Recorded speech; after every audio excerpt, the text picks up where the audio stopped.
Hey, Renee, girl. Good afternoon. Good afternoon. Good afternoon. Let me go. I forget that when I set up these lives, it already pop up, and that's why it seems like I don't be together. Hey, Renee. Hope y'all having a great Saturday. This is the Saturday, last Saturday of November. We are heading very fast into December, and I just don't think I'm ready. I just don't think I'm ready.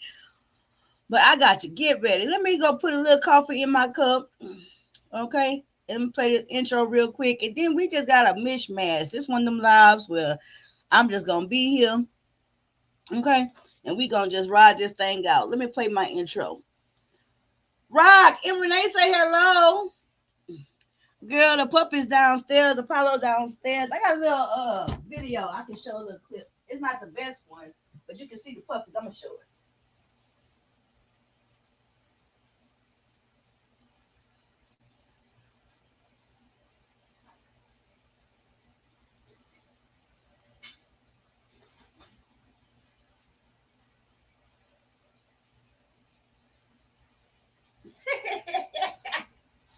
Rock is so nosy.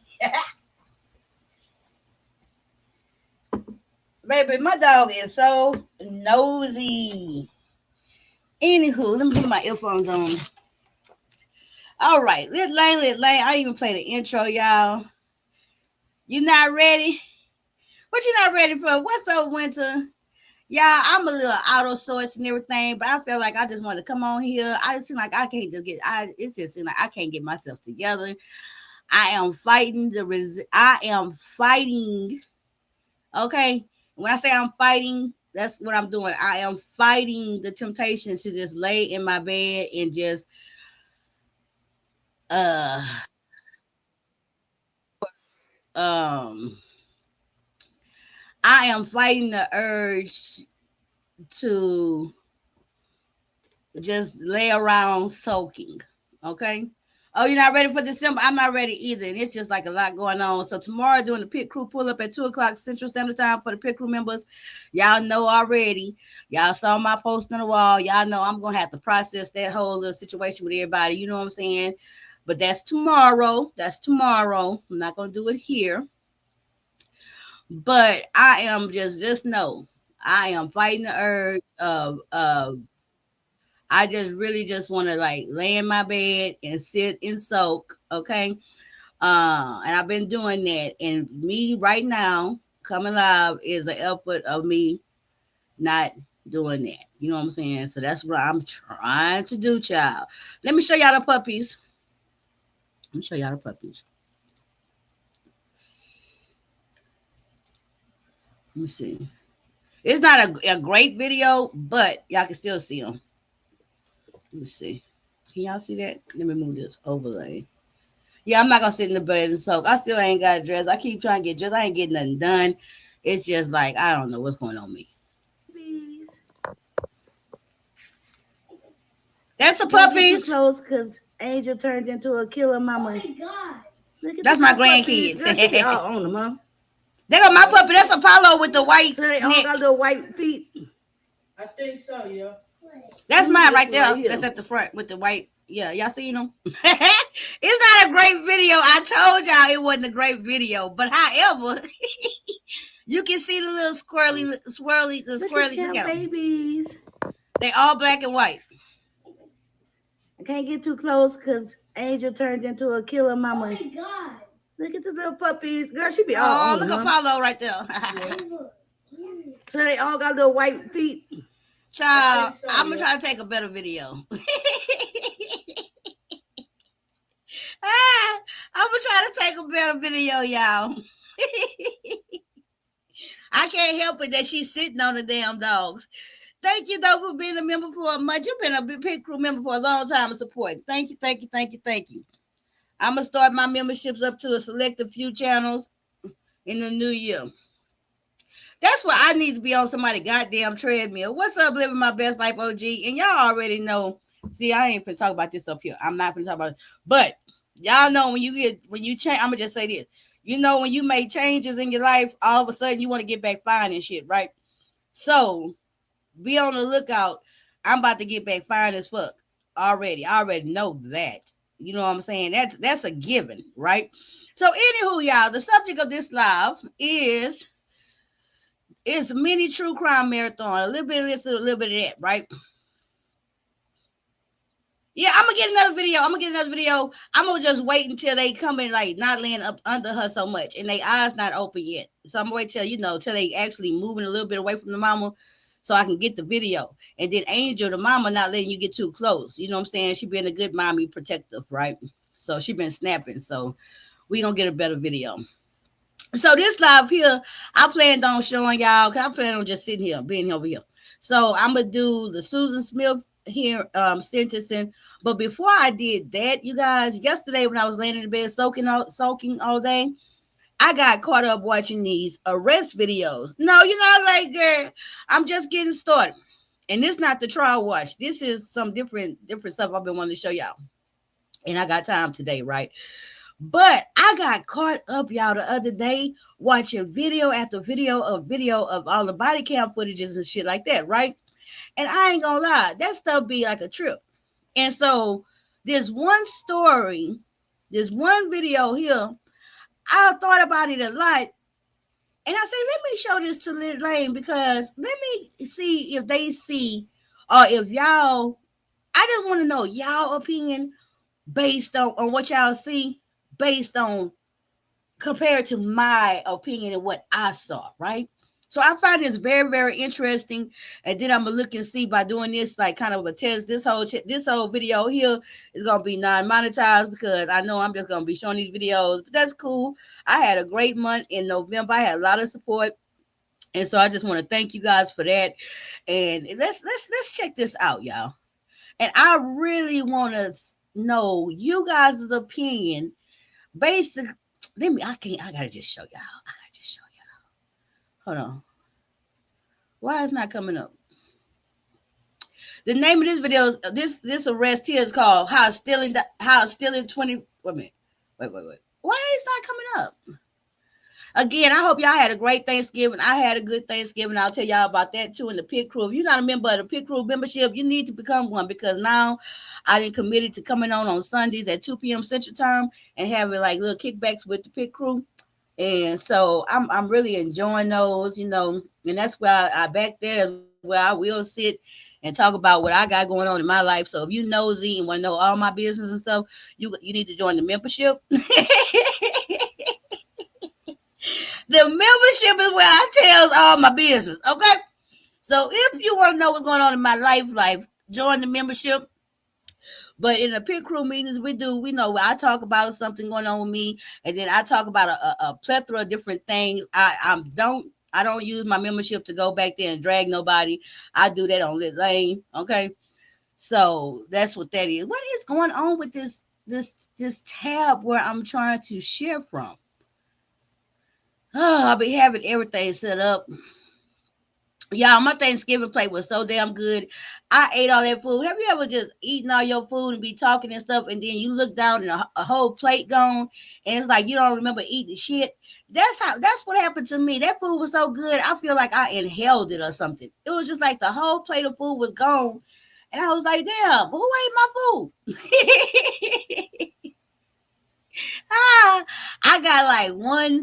I got like one, two plates I can make out of my leftovers. You know what I'm saying? I got about one or two leftover kind of space it out. That way you don't get tired of it. Let me see. Hold on. That whole thing just went down. Have you thought about what you're going to do for your charcuterie board? Yeah, Emily, I've been knowing what I'm going to do. Girl, I've been knowing what I'm going to do. As far as the theme of my charcuterie board and how it's going to look and everything like that, like what I'm doing, yes, I know exactly what I'm going to do. Now, with it being for to be December 1st, now it's time for me. Like this week here, I need to start working on the logistics of it all. You know what I'm saying? Like now it's time for me to start getting prepared to do it.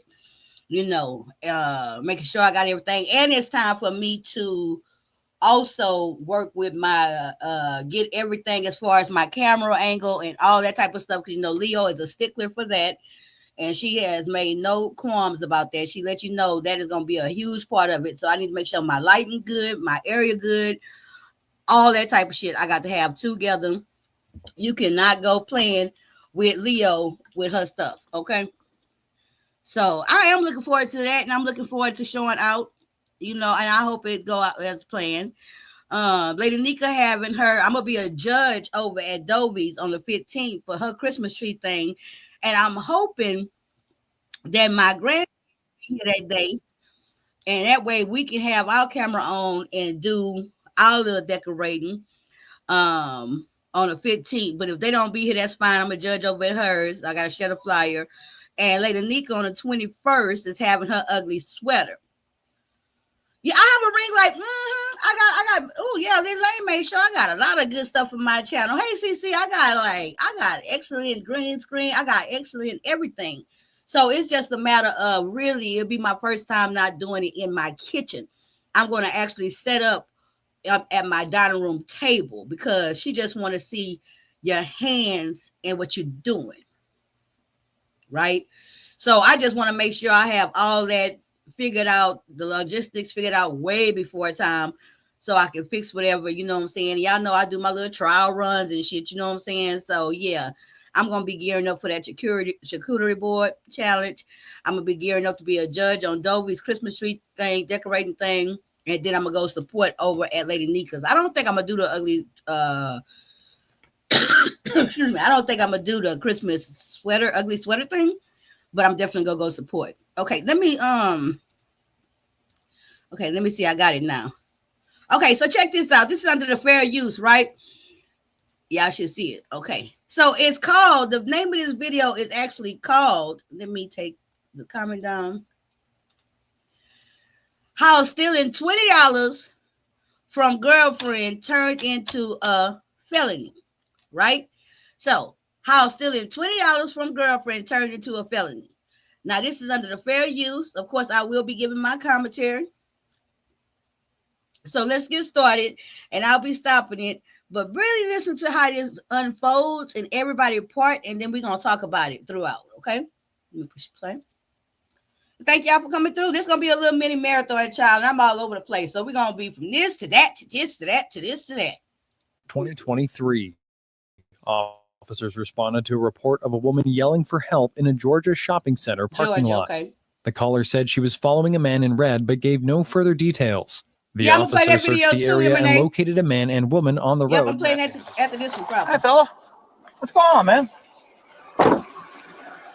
Have a seat, dude. Sit down, man. Have a seat. Relax. All right. So, stay over there, okay? Just stay right there. All right. So, what's going on, man? What's up? Basically, we went, got the guys. Okay. The situation happened. Well, one day she went to my house. She took my gold. So I had a feeling that it was in her purse. Okay. So just stay. You can have a seat in your car, okay? Just sit in your car and relax for me. Yeah. I found them, and She took your what? she took my keys right here. Okay. So I found them or whatever, and she had money or whatever, and I took that, but I gave it back to her. Okay. I really put half on the gas, and I bought her item, and I gave it back to her. And then she got mad because she was like, I didn't give all the money. I told her I ain't got nothing but $5 in my pocket. I said, I gave you all the money. So she was like, well, no, you didn't. I ain't gonna take you home. So I was like, take me home. And then she was like, no, she ain't gonna take me home. So she was like, I was like, man, take me home, man. So we was like going back with the wheel, but then I was like, man, what? With the wheel, because I was like, take me home, because she was going in the opposite direction of taking me home. So I was then again In the car? Yeah. Okay, so you guys were in the car? Yeah, we all She driving? You driving? She was driving. She was driving. Okay. So, Okay. Basically, she was like, she ain't gonna take me home, so she was like, I'm about to call the police. I'm like, I already got a domestic violence charge on her already. And You have one on her, or no, she has? she got one on me, basically. Okay. So Okay. I was like, man, I took the phone and I'm like, I'm about to go. I'm about to just walk. So I was walking. Then eventually, I was like, you ain't gonna take me home. And I was like, man, taking the phone is stupid. So I was like, man, I just get back the phone and I was like, I'm just gonna walk. Cause I gotta go to work at 5. I mean, I gotta catch a ride or whatever. But so I was like, man, it is what it is. And I don't understand why she's trying to bring so much problem on me. She already got no child support. She took everything from me. I don't understand why she even take my. So who is that to you? That's my baby mama. Okay. And I don't understand why she keep trying to bring drama into my life. Like, I don't have nothing. All she want to do is just play victim. Like, that's what I'm saying. Okay,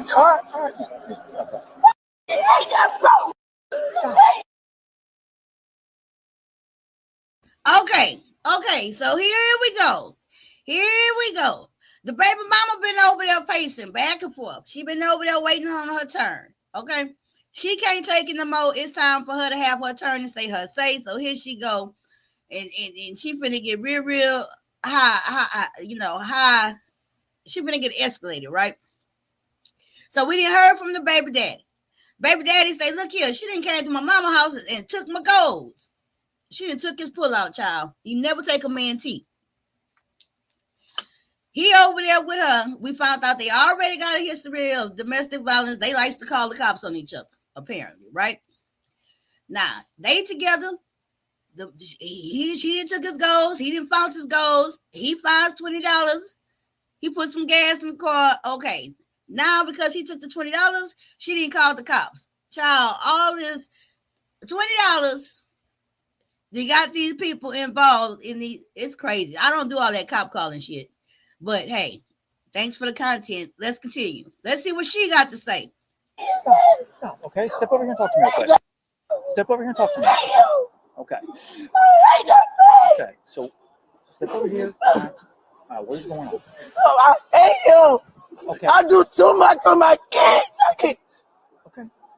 He just out in front of my daughter.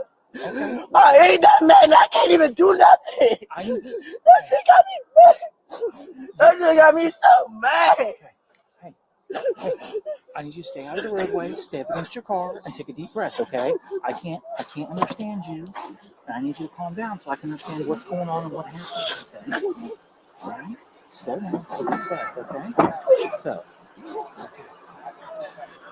That's your child's father? Yes. Okay, what is his name? His name is Calvin.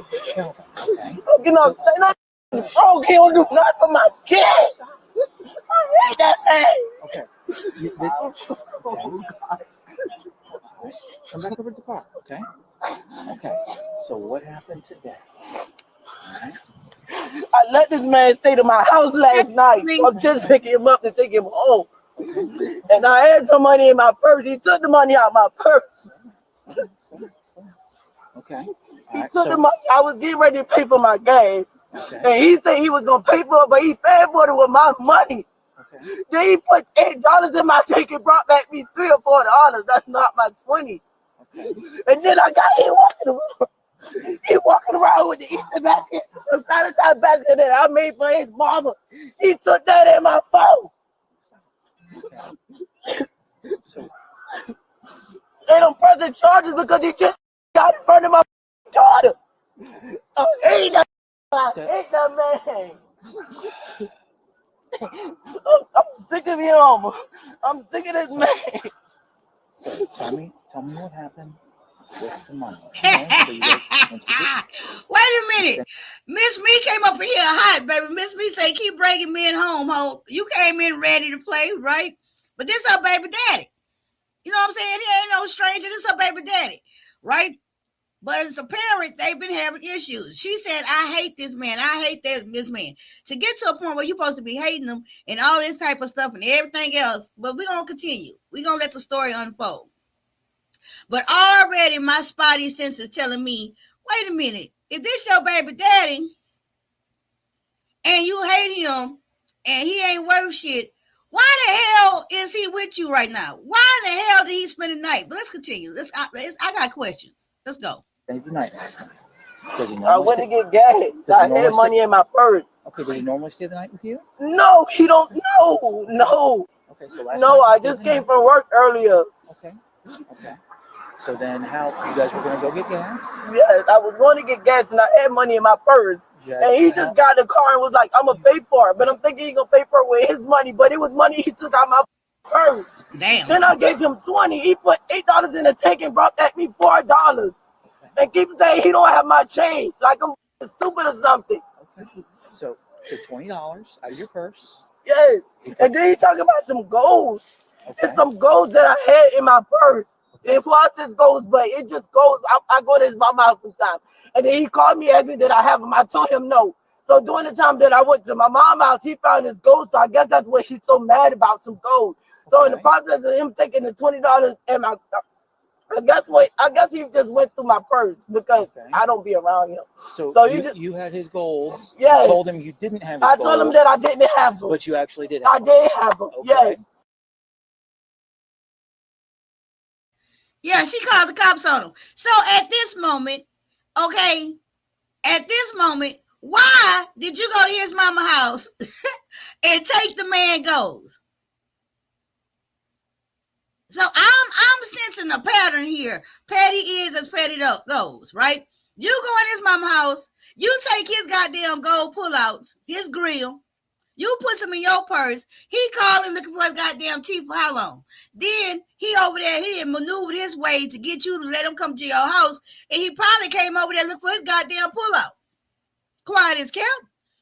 The whole purpose of him probably coming over there and fucking with you this weekend was to look for his goddamn grill, because he know ain't nobody else got his goddamn teeth but you.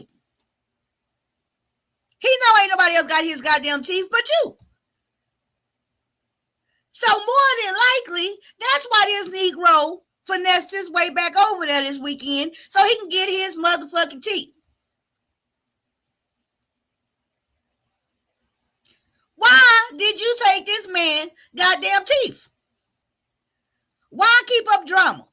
If you hate him, he ain't worth shit. He don't do shit. Why is you instigating with him? Why is you being petty? Why is you taking shit that don't belong to you? I just got questions. Let's go. So you started the shit. You took his teeth. So he think it's why he found his teeth. He found your goddamn 20 and said, oh, well, this for my pain and goddamn suffering. And she thinking she about to get up and get her some goddamn gas for the first couple of days of the week. And he's gonna tell her he gonna put some gas in the car and it's her goddamn money. I'll be mad as fuck too. And then in the process of him taking the gold, finding the gold, he took $20 out my purse. Okay. And so he went and did the thing with the $8 in the gas tank and came back. Okay. And only gave me $4. So I'm like, I'm not taking you home because you paid for gas with my money out my purse totally. Okay. And then so it was just like, you know, my baby's in the car and she was really sitting on his lap. He's doing all this thing. Man, I'm so sick of this man. Step back out of the roadway. I'm so sick of him doing this in front of my kids. It's crazy. You have got to stop screaming. Don't Please. stop me. Okay. I'm about to go. Please stop screaming. Okay. Okay. So. Okay. Come on.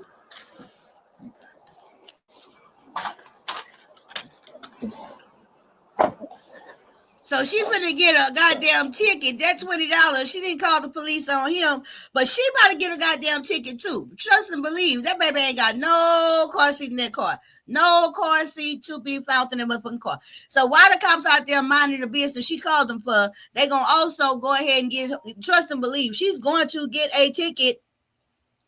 Please believe this. She gonna get a ticket for that baby not being in that motherfucking car seat. You think they finna just ignore that shit because of domestic shit? No, they're not.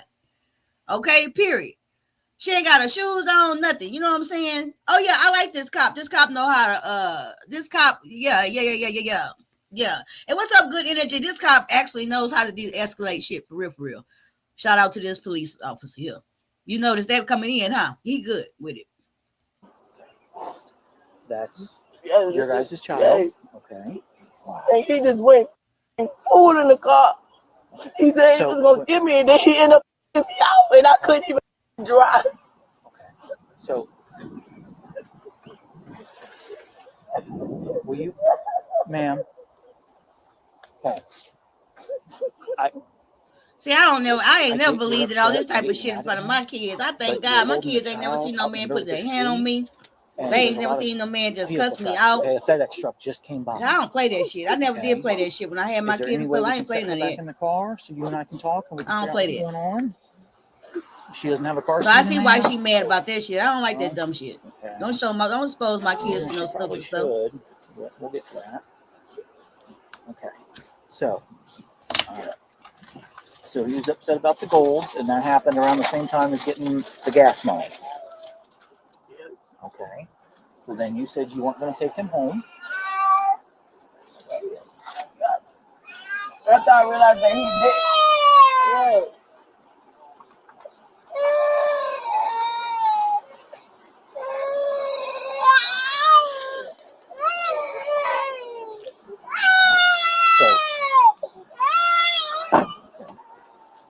So what happened after you said you weren't going to take him home? But he grabbed the steering wheel and he was doing like this, and I'm like, really, my daughter's in the car because I'm trying to drive and he's grabbing the steering wheel. Hey, Jill, and happy he's taking Saturday. it this direction. So Okay, what was going on with that? Why was he trying to? Because he was demanding me to take him home, and I told him no, he was going to have to get out and walk. Okay. Yeah, so I kept telling him that I was not going to take him home after I realized that the money that you're paying for gas with is my money on my purse. Okay. So once he was doing all that, trying to grab the steering wheel, and he trying to turn it left and turn it right, so I put the car in park, and then he grabbed. Where was that at? Right here at park, because there's witnesses up there. I was yelling at the car. I said, "Can y'all please call 911?" Like, he's right here, just me in the car. So. And he said, "I don't care if I go to jail. I would." That's exactly what he said. And I like that man.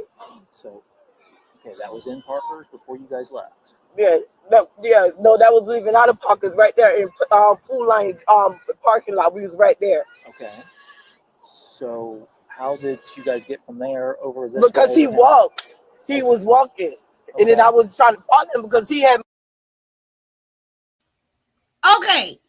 So, boom. I got a problem with that. I ain't gonna lie. I got a problem with that. The man then stole the money. You realize he didn't took the money. At this moment in time, you regret you even had him at your house, I'm pretty sure, right? The things then got escalated. He didn't damn near choked you out and everything. Right? That's what she's saying. I can't help myself living. This is what she just said. We're listening to this together. Why did you follow him in the car? Why? You mad? He done took the money. You know that was a hard goddamn 20. You know what I'm saying? You know what you had to do with that 20 goddamn dollars. I done been there, done that. That $20 was supposed to either go all in the motherfucking tank so you can have and make sure that you got your ride, your gas up in there to get to kids to school. Look like a good old Sunday afternoon when you're getting ready for the week. You realize the nigga didn't pull this stunt with that $20. So I understand. At this point in the time, homeboy, the money that the gas money that was allotted out of this $20 to take your black ass home, you ain't this. I can't afford to give you no ride home now, bro. You gotta walk. He out the car. He walking. Why did you follow him? Why? Let's see what she say. That's escalating shit. You had a chance, you and your baby in the car, to go home. You could have sat, pulled over, and called the cops and let them find his motherfucking ass walking down the street. Why are you following him? My phone the whole time. I couldn't even call you guys. That's why I was yelling out for help in Food Line parking lot because he don't have my phone by then. Okay, does he still have your phone? No, I got it back because he jumped in the car and gave me my phone back and told me to take him home, and I still told him that I wasn't taking him home. So then he started walking again. And then I was actually just following him because he normally run. Okay, so you guys were in the parking lot. Okay. Yeah, I better get them things done in the chat because I'm gonna be here for a while, y'all. What's up, Demi? I was right there in front of Happy Saturday after Thanksgiving. Walk me through what happened. And then when we was in the car, he was turning Addicted the to steering wheel drama. left to right. And that was still in the parking lot? That was in the parking lot. And then once I put the car in park, he jumped over in the driver's side and he started. Okay, how did you do that? While I'm in the driver's side. How? What it was? Well, both of his hands. He had both of his hands around my neck, just like this. And he said, "That's exactly what he said." And it would lasted for like maybe 10 seconds of him me. And then he finally got out of the car, took my phone because he know I would call 911. Okay. Look us up. Okay. He know I would call, and he took my phone and he started walking off. And that was in the Food Line park? Yes. Okay. And then I started, as my way of me driving off and him walking. And right there alone, he know I will call 911. So he's stupid for even fucking with her. If they gonna play these if this gonna be all these games here, y'all need to leave each other alone. If you know every time you fuck with her, you got doggone end up catching a case or something or having these cops in it. Why I keep fucking with them? You know what I'm saying? Everybody is to blame in this situation. What's up, Joy? Girl, she trying to ignore that baby because that baby supposed to be in the car seat. Shit. And she know good and damn well she need to keep the baby out the picture because now she got to wonder how she going to get home with this baby without no car seat, and the cops going to let her do that and don't get a ticket. She better try hard. They probably going to have to call somebody to come pick the baby up because she ain't got no car seat in the car. I asked them to call 911 for me. Okay. All right. So when he put his hands around your throat, what did you do? What happened? I couldn't do nothing. I couldn't breathe. You couldn't breathe? No, I could not breathe. Okay. Did anything else happen? No. By that time, my daughter was in the back seat. Okay. Okay. What do you mean your daughter was in the What's back up, lady seat? Steph? Happy Saturday. She was in the front seat, but when he got out the car, he got out, then he got back in. Okay. Yeah, and so when the process of him leaving, he put my daughter back in the back seat, and he grabbed the basket that I actually. She didn't call the cops because this her baby daddy. He over there on the curb. We're gonna see him in a minute. They did whatever when he was at her house, she supposed to be taking him home. They went to the gas station. Come to find out, he had already went in her purse and took the $20 she had. And then he talking about, I'm gonna put some gas in the car, but he put $8 worth of gas in the car out of her $20, right? Not his money, her money. He bought something else and then gave her $4 change.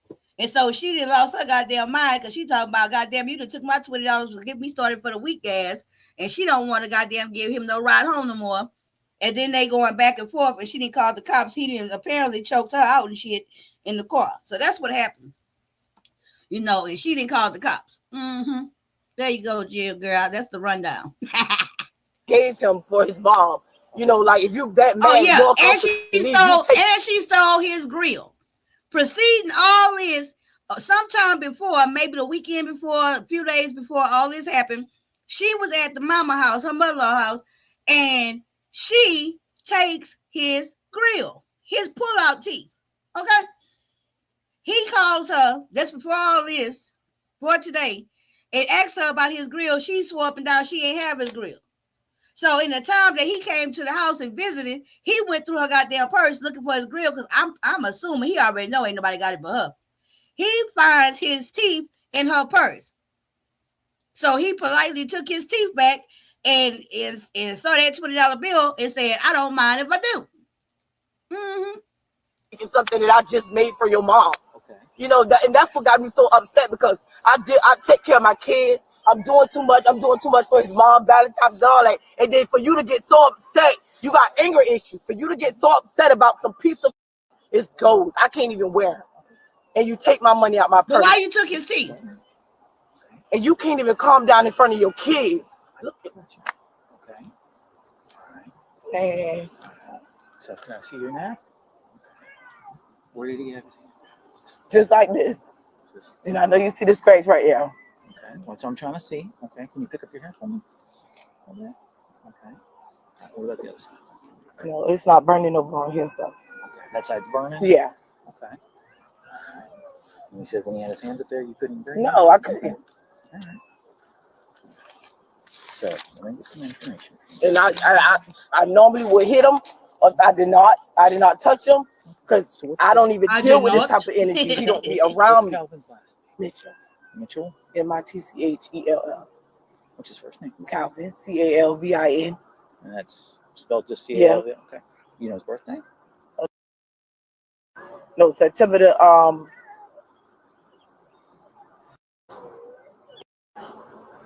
What's your last name? Mine is Northcutt.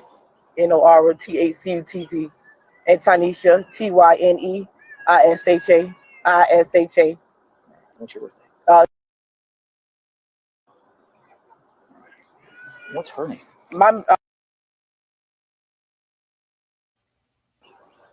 Yeah, the cop doing a real good job. And he failed and listening. I like, this is the type of cop I won't have dealing with me. I don't need no cops dealing with me at motherfucking all. And please believe I can get this type of commentary because I done been all sorts of ignorant in my life. Okay? The only reason why I can ask questions like why I even follow him is because I used to do stupid shit like that. Didn't know how to just do the next right thing. Didn't know how to de-escalate the situation. Very much drama filled. So trust and believe I'm not coming from a place of I'm better than. Hell no, I done been there, done all this shit. Okay. Do you want To the certain EMS to check degrees. you out? No, I'm fine. No? Okay. Except for the calling cops thing. I don't barely call no cops. I ain't too much call. I ain't never been no cop caller. Give me just a minute, okay? If you want, you can have a seat back in the car. That way you guys can sit down and relax. The mats aren't getting you. And traffic can't hit you. Hey, Civilized. Thank you for becoming a pit crew member. Tomorrow at 2 p.m. Central Standard Time is the pit crew pull Walk up. me through this here. What happened? The members meeting. So make sure you be here. You join just in time. Thank you for the support. Gold things happening. Okay, let's listen. Okay. I had a feeling she said it. Where her pocket was in my gold. Okay. Grabbed it. Hey, Room Shaker. Yeah, $20. I took $20. I was like, she took my gold. Leave about $400. And I was like, man, but like I said, she got my kids. So I had it for a man. Like I told him, it didn't feel right with me. But she went to the gas and she gave me $8. And I was like, keep it. I'll pay for the gas. So I used her $20 to get the gas. The 20 that you just got? Yeah. That's gold? Okay. And I paid for it back on. She said but listen to how he explained this shit like that's okay. He told her to keep it, the $8 or whatever she had, and he'll pay for the gas. But nigga, you using her $20. So what you saying? Baby. I gave back like $4 for change. So that's all I seen. That's all I got back from the brother. Okay. So next minute she was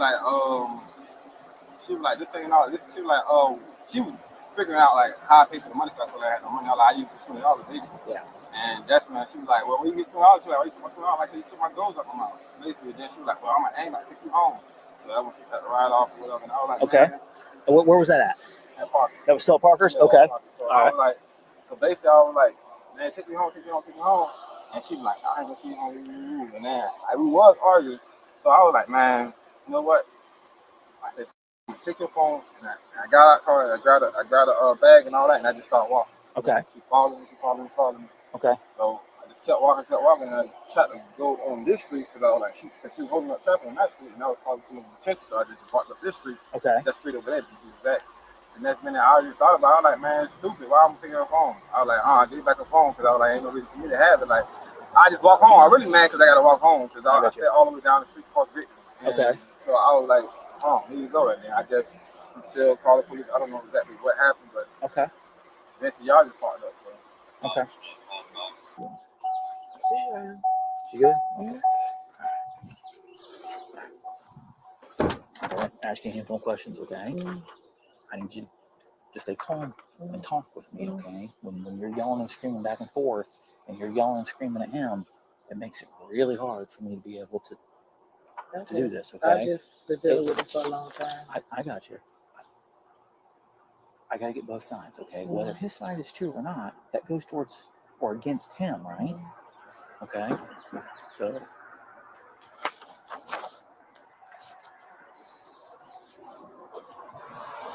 I've been hit by a car. It hurts really bad. I don't recommend it. All right, I'm going to ask you a handful of questions, okay? There's no right or wrong answer. This doesn't make anything better or worse, okay? If you think the answer is yes, say yes. If you lean more towards no, say no. If you say, I don't know, that's fine too. Just say, I don't know, okay? All right, just a handful of questions. I just document it, okay? This isn't going to make or break or change anything, okay? All right. Has he ever used a weapon? Well, welcome down to the track. To Liz, like, the track. I don't want to say the track, child. I'm glad you dropped down. What do you think's a weapon? I mean, it just says weapon. So whatever you interpret a weapon. Not evenly yoked. They're gonna be equally handcuffed in a minute. Table or something, but not like a knife or a gun or anything. Okay. Yeah. Okay. Has he ever threatened your children? Mm-hmm. Okay. All right. Other than this one where you said, mm-hmm. Okay. I'm not interested. Okay, I got you. All right. Do you think he might try to? I don't know. I felt like it today. Okay. Because I'm not with him. You know, I'm not with him. Like, right where we stand, like before, you know, like I said, if you look at the system, I'm not going to lie, we have to listen, you know, like far as like calling the police reports or whatever. Okay. But right now, this has been the first time that I actually called, you know, when we're really not together. So I'm not sure. This is the first time that we actually got into it since my kids. Okay. I don't be around him, and I don't do this around my kids. I got you. So he stayed the night with you guys last night, and he has not been with you. Only because I took my kids to pick up their Valentine's, and he wouldn't get out my car. So I had to be to work in the morning, and I just wanted someone to watch my kids, my daughter. So I just went on to let him stay to my house to watch my daughter. Okay. You know, so that's just how it went. It's just like I'm doing too much for you always, but you being at my house, me, Okay. you know, feeding. So where does he normally stay? He stay with his mom. I'm just trying to find out. So at this point in time, I don't believe that damn story. I don't bit more believe that they ain't had no dealings with each other. I don't understand if you didn't already had domestic violence situation, y'all didn't split up and shit, the man back at his mama house and shit like that. You know, I just don't see the sense in letting somebody spend the night. Why you letting them spend the night? He could have babysitted the kid. You ain't that tired where you can't bring him home. You know, all this is unnecessary as drama. Period, point blank. And I don't care what she say. I don't believe that she had that Negro at her house and that he just spent the night just for the spend the night. He slept on the couch. Yeah, right. I don't believe that shit. Girl, boo. He stayed with his mom. Okay. So he stayed with you last night. That usually doesn't happen. You guys haven't been together and No. Okay. Yeah, When's the last time you guys been together? When's the last time you stayed with you? It's been a minute. Like, and then it's just like, Like a couple weeks, couple months, couple years. It's like a month, but we have something going on with my daughter. A month. You know, See? something like with what is it called? Not child support, but what is it? Defense. Okay. So my kids don't go there. Okay. I don't let my kids go there. So to make me feel comfortable, and he always, you know, if he call about them, I'd rather for them to be under my watch, my care. That's how I do it. So he comes to see you to see the kids. Or I take them around there. Okay. But always with you. You don't. Yeah. Okay. Or you know, So, if they do go around there, it's for a couple hours, but it's not like he's getting them. So how long have you guys been separated, not living together? Maybe like a year. About a year. Mm-hmm. But he have been coming over there to spend time with the kids sometimes, but we wasn't interested. Haven't been interested in over 2 years. Okay. So it's nothing like that. Okay. But this is the first time like we don't talk. I don't call him. I don't believe it. I just do not believe it. I don't deal with him. Yeah, I got you. So I don't know if he's really upset about that. I don't know. I'm not sure. But okay. Ultimately, you know, that's okay. So. Okay, drop a 1 in the chat if y'all believe that she have not intimately dealt with this man in 2 years. Drop a 2 if y'all don't believe it. I don't believe that, because if they haven't been intimate in 2 years and it's just blase, why, when she was at his mama house, why did she take his teeth? Why she took his grill?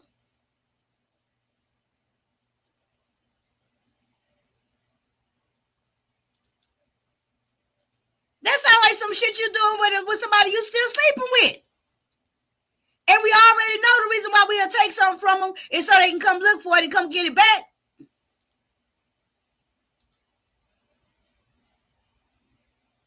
Okay, so y'all not buying that. I'm not buying it either. So now she a liar. So then, to me, today, when he had his hands on your neck, you said that was the first time? Yeah, in a while. And then it's just so much. Like I said, okay. I will go back and forth with him. I might even swing on him if it comes to that point. But I don't do that in front of my kids. No, I got you. You know, so originally it was, do you think he might try to kill you? And that's how I felt today. That's how you felt today? That's how I felt. During the whole thing or during... The whole thing, because he just can't calm himself. He can't control himself. You know. So how old's your baby? She's about to be 2. About to be 2? Yeah, I'm 24. Okay, all right. February this month. What? This month. This month. Oh, okay. So like here soon. Yeah. Okay, all right. You guys got any other kids? Yeah, we got I don't know. She might be pregnant now, but we got an older one. For who? 3. So you got 3 and about to be 2. Yeah. Okay, I got you. Another little girl or boy? 3-year-old. So who's she supposed to be pregnant for? 2 girls. Oh, bro. Good luck.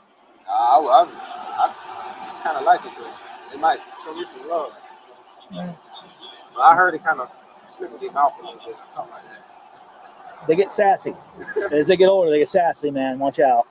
You got any other kids? No? Okay. Okay, and another thing, can I get my money? Okay. How you gonna get that $20? You already said 8 of it went to the goddamn gas tank. He bought him a monster drink or something. Gave you $4 back. Okay.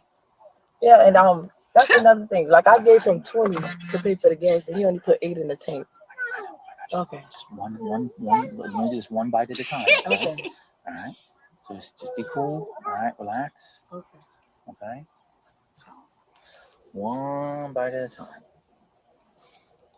This in Georgia.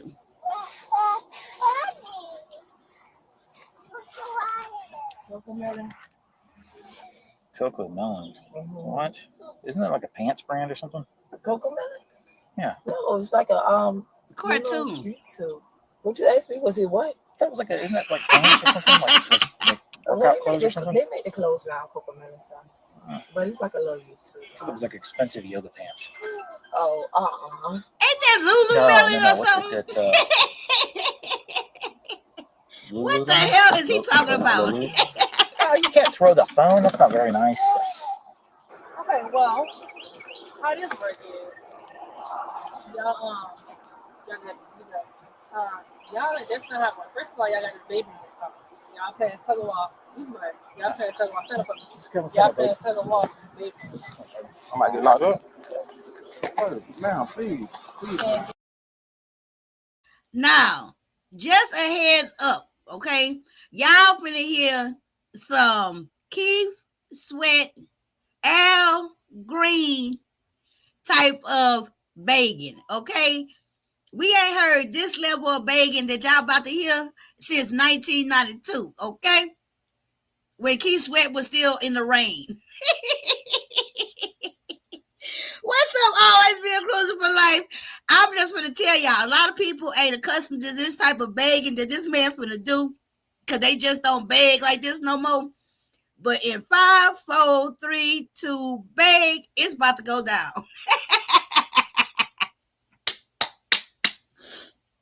So this is when the other officers been pulled up, okay? And mind you, remember when I told y'all about that car seat thing? If you notice, she came in talking about the fact they tugging over that baby and shit like that. So if nobody, that white man might get off and being the good cop, and she might be the bad cop. The good cop, the white cop who been de-escalate things, he probably ain't gonna want to be the one who bring up the fact that the baby not no goddamn car seat. But this woman who came in on her day off in her regular clothes, her street clothes and shit and everything with her little pooper, she probably gonna be the one to deal with all that type of blow. But let's go, Keith Sweat. Let's go, Al Green. Tidy, please don't get me locked up, Tidy. Please, come on, man. You know, Watch. Tidy, come on, man. Come on, I got a baby, Tidy. Come on, man. Don't do this, man. You know I got Tidy, man. Tidy, don't do this to me, Tidy, please, man. Tidy, you gonna get me locked? Now, please, can you call my mother, please, now? I promise you, man, I'm not doing nothing wrong, man. I did not, man, I promise you, oh God, I'm not no violent person, nothing that you. Now, please, get me out. Now, Tidy, tell them people I'm not doing this. Please, Tidy, man. Please, Tidy, man. Come on, man, don't do this to me, man. Tell them something not do that, please. Come on, man, you know what I got.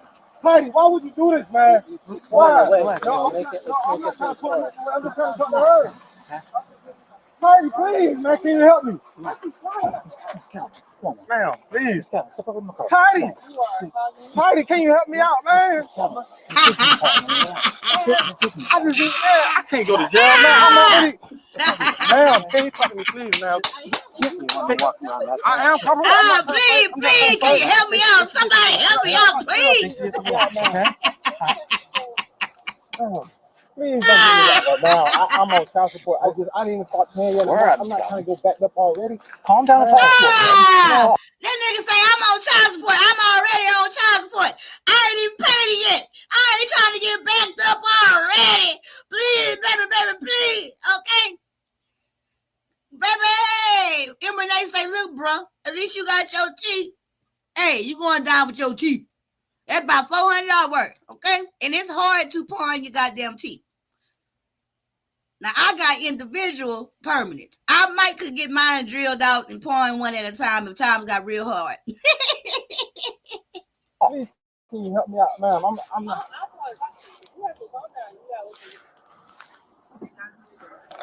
Miss Kevin, you guys get some poke? Could have hurt me, bud. Oh, no, sir.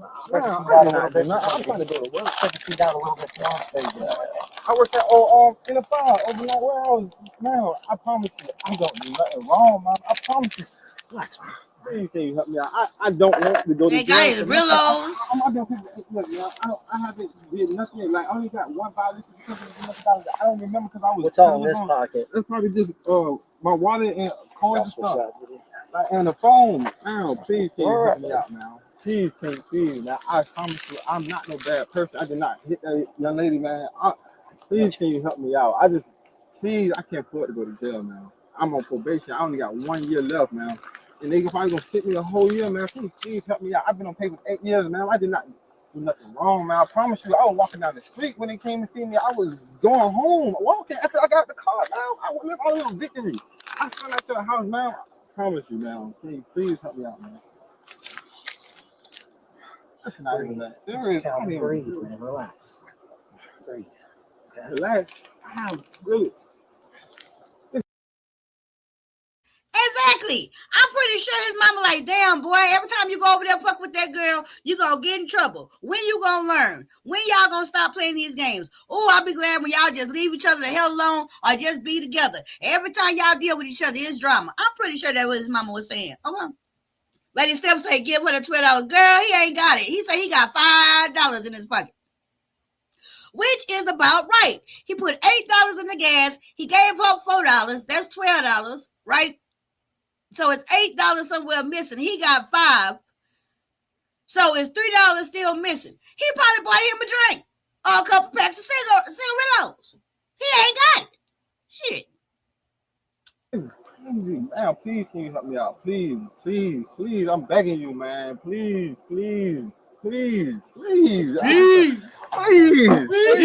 I want. She hasn't done talk to you. The detective has not gotten to say a word, man. Take a deep breath and listen. Let her talk to you. I'm getting detained, man. I don't understand. I haven't did nothing. Relax. Nothing. Is that a Magnum condom? Damn. He packing them Magnums, though. Man, please. Have a seat in the car and talk to her, okay? Please, man. This is crazy, man. Tidy. Really, please, Tidy, man. It's coming. Sam, man. Tidy, help me out, man. This is about nothing, Tidy. It's about nothing, Tidy, man. You know it ain't about nothing. Yeah, girl, that's a good old Magnum, baby. What That's why she got him over there. Ain't you silent, man? This is crazy, man. This is crazy, man. Let's talk to the detective. Calm down, man. Relax. He was charged with aggravated assault and battery under the Domestic Violence Act, along with third-degree cruelty to children. Now, things we can learn from this video. Things we should learn from this video. Right? All that backpedaling and pussy popping ain't no good for nothing. You know, it didn't benefit her to have him over there that night to spend the night when they know they got all these issues. And number one, first and foremost, we're not going to ignore the fact that she started it seemingly by taking the boy teeth out of his mama's house. Because like I said, when she took that grill out of his mama's house, he called her looking for his grill. She swore up and down she ain't have him. I'm still under the belief, because, you know, me just reading my context clues. My context clues tells me he made sure he got his ass over there, did what he needed to do so he can goddamn find his grill up in this girl's house. He knows she got his teeth. He might have knocked her down that night just so he can get her to go to sleep real good so he can find her goddamn teeth. Because he did this stuff in front of the children in the car. He started fighting on the girl in front of the children. He didn't do nothing to the baby, right? This her baby daddy. She got 2 children with him. He say she might be pregnant now, even though she talking about she ain't dealt with him in 2 years. A lie was detected, right, by the Lit Lane jury box. Okay? She could have did a whole lot of different things. He could have did a whole lot of things. When he got out the car, when she told him, I no longer want to bring you home because I ain't got the gas to bring you home. You know what I'm saying? Out of that, you supposed to put $20 in this tank, and I had already, hey, I could have took you to your mama house with the money been in my tank. Since you done stole my gas money, I can no longer afford to bring your black ass home. Well, He could have got out that goddamn car because he know he didn't took her money. He got his motherfucking teeth. He could have easily got out that goddamn car. Don't take the girl phone. And just go ahead and start walking. A lot of people could have did a whole lot of, both of these people could have did a whole lot of shit different. It don't benefit nobody the fact that he got these new charges, that he got to go to jail. He might have didn't go to work that day. Who knows? And then you lose your job. How that's benefiting him? How that's benefiting her? How that's benefiting their kids? That's that silly shit, right? So this situation right now with them is very silly, and both of them play a part, and it's that toxic shit, you know what I'm saying? But they're going to keep fucking with each other. All her kids with him. He ain't got no outside kids. All his kids with her. And for her to be doing all that, I hate them. I hate him. I hate him. Yeah, that's because that's your baby daddy, and you've been telling yourself for how many years now? If you got a 3-year-old with him, a 2-year-old with him, we can say at least 4 to 5 years, you've been dealing with this Negro. You've been seeing that he got all these different tendencies every time. And so what's happening is when you all escalated, I hate him, and you cried, it's because of the fact that why do I keep fucking with him? It's like that cry she was doing is the consequential. Why do I keep fucking with him? So you really more mad at yourself than him? He being exactly who he is. That ain't the first time he took your $20 out the purse. You know what I'm saying? So I just found that to be so goddamn interesting. So y'all, interesting. And I think I got one more that I watched that I say, oh, I want to show them this and see what they think. Hold on. Let me see. I got it right here. I don't know why. I hope y'all having a good Saturday. Them toxic relationships will end up deadly. Yeah, and if they don't, that's on the way far side of it. The other part is not only do they end up deadly, but it end up costing everybody some motherfucking money. It'll end up costing everybody on the other side of it, right? Let's not go to the extreme where they kill each other. Okay, but what it does is bring so many other consequences. You know what I'm saying? Like if you know you're going to keep fucking back and forth with this dude, if you know you're going to keep sleeping on him, why do you keep calling the police and fucking up his stuff? Like, whereas then you causing them jobs, you causing them money, you causing all this kind of other stuff. Everybody hurting each other in this situation. You know, and I thought about this too, y'all. I say, you know what? I really feel like this is where the state and the law can kind of step in, right? On these type of repeated domestic issues, right? When they call the cops and it's repeated offenses, the repeated domestic situations, especially when it's like on a more petty side, right? I think instead of just doing like a fine and charges and all that bullshit with them anger management classes, I think it would be very beneficial if the states would employ, as a consequence, relationship counseling, right? You know, on a first or second minor misdemeanor offense that is involving domestic shit, I think instead of just saying, okay, you got to take so many hours of anger management, fuck that. I think they should take 10 hours of mandatory relationship counseling, communication counseling, right? I think that would be so fucking beneficial if the states and stuff was to actually employ that. When it first start off, or when they first become repeated domestic, you know, bad actors. What y'all think about that? I thought about that yesterday. You know what I'm saying? I think that would be really helpful with these couples and stuff before they get to the point, you know, I'm talking about way before they get to the point of hitting and doing blows and all that type of shit. But when you get when the cops keep going out and calls for what is called domestic disturbances, those type of stuff, right? Hold on, let me find that other video. Now there's some lesbians, right?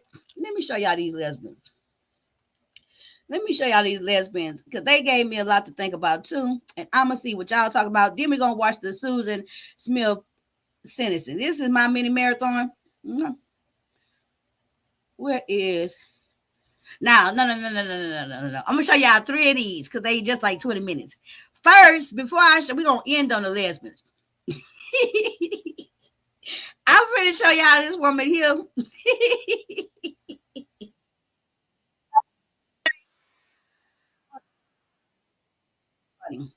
This shit was funny. Joy Boy say he's stupid. All women know where that gas needle will land depending on how much we need to put in. Exactly. Go on, like, hey, Lisa J. Monet, welcome to the Little Ain't Jury Box, child. We do everything crime over here right now. Let's see. Now, this woman here, it say the name of this video is called "Entitled Woman Think Laws Don't Apply to Her." Oh Lord, hold on. Let me see. Baby, this should be funny to me. I got caught up yesterday watching this shit, and I ain't gonna lie. It's a few of them when I'm watching it, I think about y'all. I'll be like, I got to show Little Lane this. So, of course, this is under the fair use too, and I am giving my commentary. In fact, I give too much commentary, so I think I'm actually under this fair usage thing. Let's go. This woman stopped her car in the middle of the road to pee in the street. When confronted by the officer, she started hitting on him. Yeah, I have a bad bladder. okay. I have a cancer. Yeah. Yes. So what happened here? I had to pee. I can't hold my bladder in. So you stopped in the middle of the roadway and peed. Don't judge me. I'll judge you. You cute. Got a beard, mustache, mix, or whatever, white. So that's what I'm saying. You stopped in the middle of the roadway and peed. Why didn't you pull over or something? I tried to. I wanted to. I was safe, I promise. You sure you're okay? Where you coming from? Well, I'm coming from my house. Where you going? Home. I'm going to have some men. Y'all judge people. Bye, cutie. You cute. Okay, Hey, just stay right there for me, okay? That's not doing nothing for me. Okay, just stay, Woman. ma'am. Trying to make. Just stay right there. Stay right there for me. I'm gonna talk to you, okay? About what? All right. She said The other about thing what? too is your plates are expired. No, they're not. I have my tags. I got my tags yesterday. My birthday's on 17th. All right, I'll take your license and your insurance registration. Stop that. He's white. I don't like white people. You have your driver's license and Now insurance he trying to shoot registration? me. Of course I do. Okay, can I see that, please? Do you have the insurance, Safe auto. the registration for the vehicle? This is my car. I had this car for like 3 years, babe. Okay, do you have the registration for the vehicle? You recorded. You very racist. How am I racist? This registration. This my registration. I had this car for 3 years. I know, but I don't know that. I don't like white people. Y'all very racist. Well, I'm not white. That's what I get. No, white people want to dog black people out. Oh, I'm not white. Well, you all the way white. It don't matter about nothing. Uncle Tom. That's the police with the court. Look him up. He is from Louisiana. Excuse. Hold on.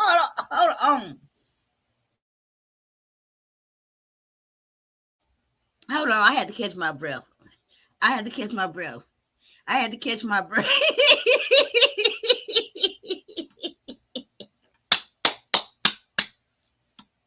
Baby, this woman is so funny. She flirted with him on one hand. The next minute, she calling them racist. Then she did calling them an Uncle Tom. Baby, did y'all hear when she say he trying to shoot me? Did y'all hear when she said he is trying to shoot her? I'm gonna be quiet. I'm gonna rewind the debate. This woman said he trying to shoot me. Ow! Hold on, where is that? She say, wait a minute. Wait. That shit was funny. No, they're not. I have my tags. I got my tags yesterday.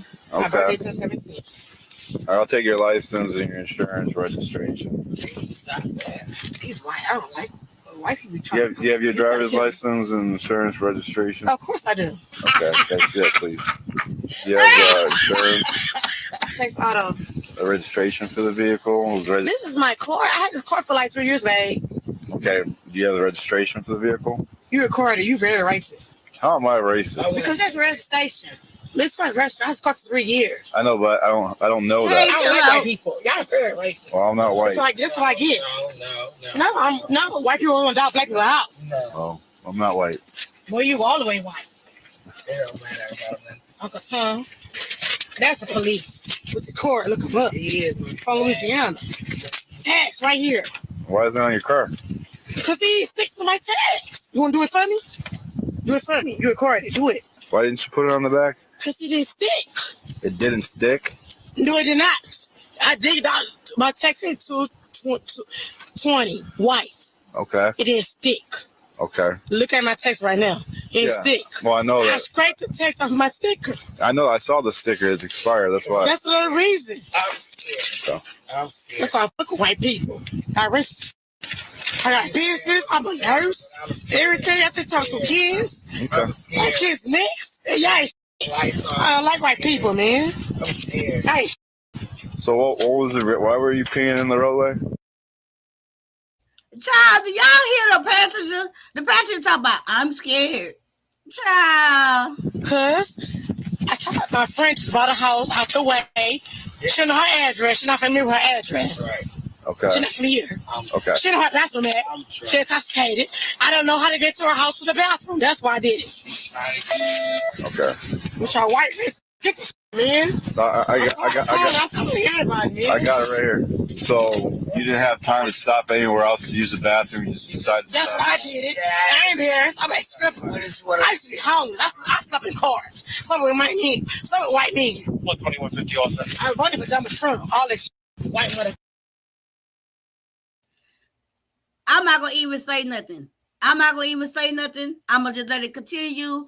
But please, if y'all heard, baby, she just gave us a whole lot in that whole thing right then. She used to be a stripper. She didn't been homeless. She didn't been a stripper and I guess a prostitute because she said she didn't slept with the white men, so all kind of men.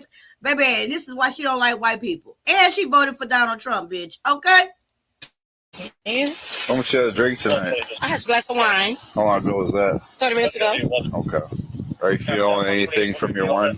You said, well, babe, it's very cute. Are you feeling any effects from the wine tonight? No, I'm not. I'm very overwhelmed by my business, nurse school. Okay. My baby dad not doing nothing. I'm just overwhelmed. Okay. My friend just bought a new house out the way. She know her house is at. That's the only reason I put over to piss. Okay. Sit tight, stay in the car. I'll be right back with you, okay? She's pissed in the road. I pulled up and she had her pants down her knees and pissed in the road. That's what that pile is over here. That's good.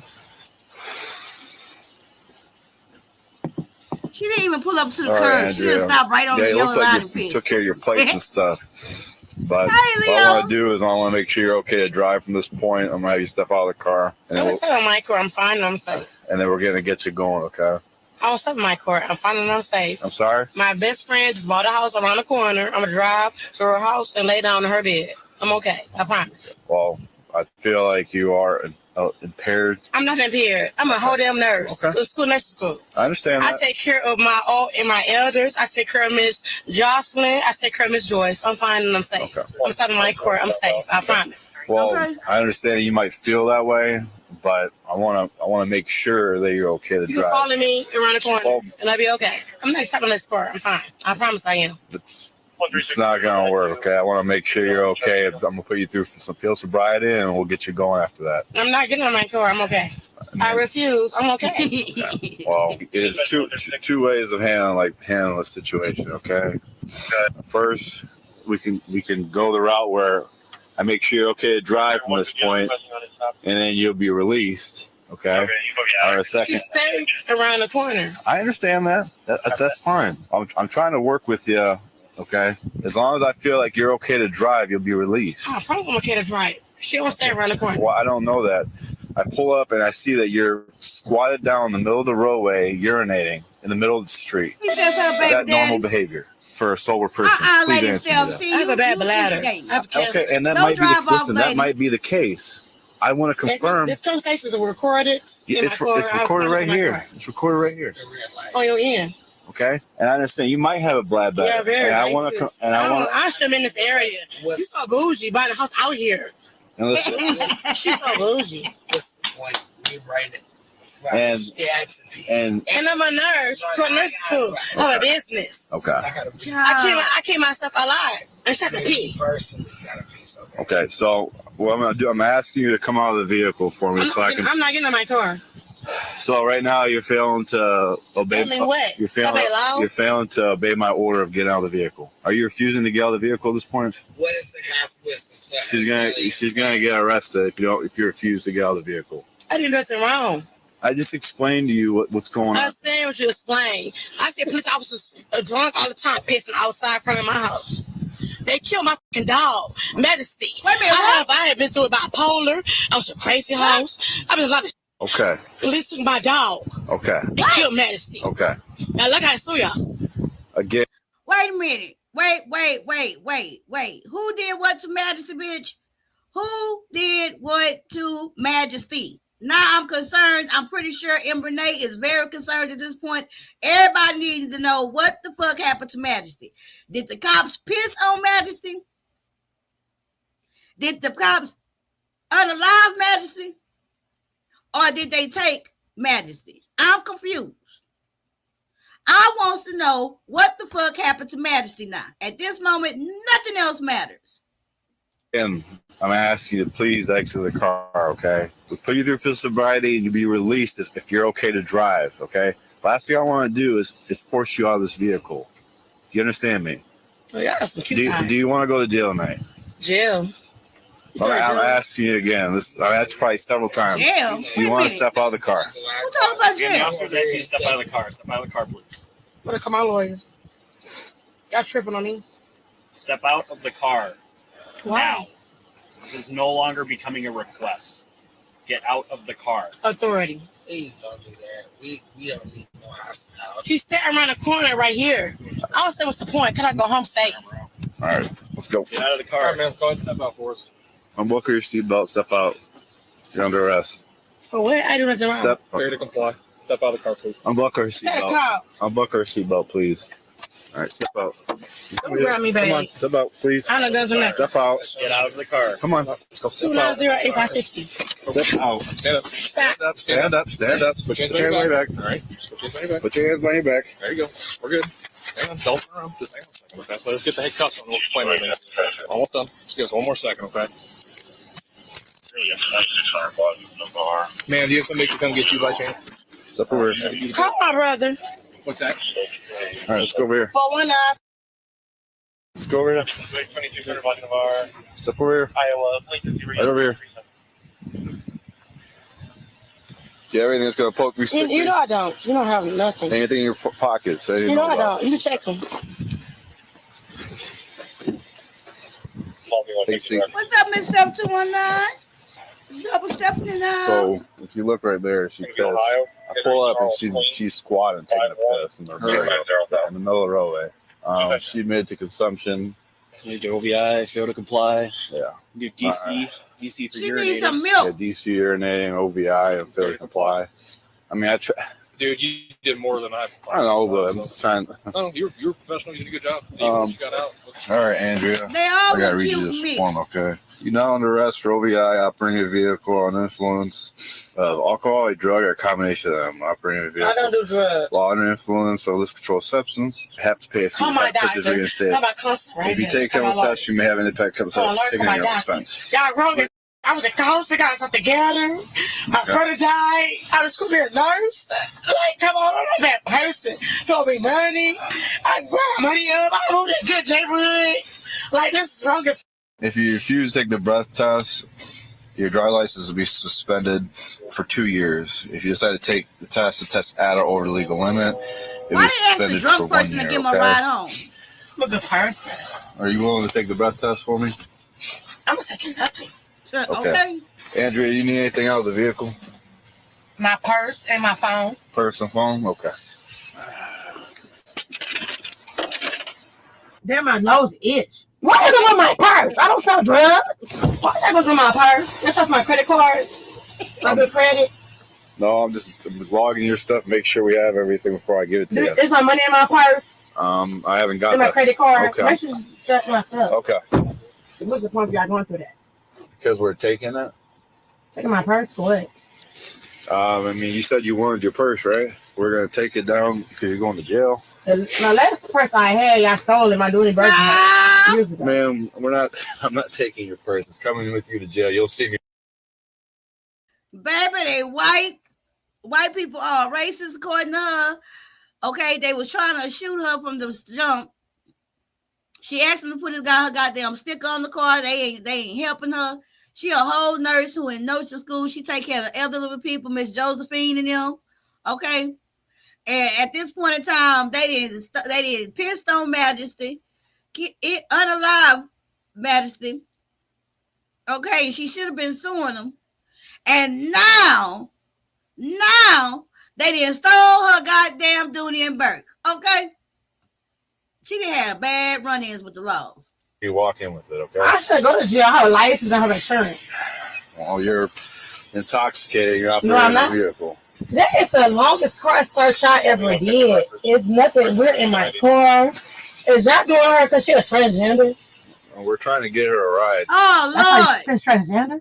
Because you're not a gay, bisexual, a transgender, and yes, I did be outside. I have a bad bladder. I have cancer. I'm dying in 4 months, and I'm suing. I killed my dog, Majesty. I went to the crazy house like 3 times. I killed my dog, man. I should have sued y'all. I'm going through depression. I'm depressed. I've been through depression. I was like, about my dad, and I beat it, and then I go through this. Oh, hell no. And her nose itch. I hate white people. Okay. All I do is kill people and judge. With your racist. Anyway. Boy, you is white. Well, I'm going to get sold for no reason. I put up for no reason. Appeared outside. For real. You ain't white boy. I'm a guy, though. People come out. I'm a good person. White people the devil. Court gets tough for no reason. I feel to be privileged. That's the case. People like wine. I'm short. I'm very short. Everybody can drink wine or champagne, but I drink some wine. It's a problem. You don't care because you're white. You're the white man. You ain't shit either. Maybe it's such a serious. It's like if I've been a stripper. That's what I get. Because y'all on this. Yeah. I'm so smart, though. I got a recording in my. I'm a YouTube woman. I'm a YouTube. Oh, Lord. I'm a YouTube female. Oh, Lord. I'm a big YouTuber. She said, y'all think y'all so smart. I got a recorder in my coochie.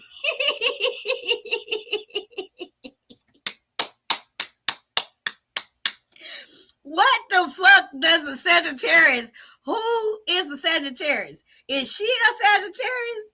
And then she say, this is what I get for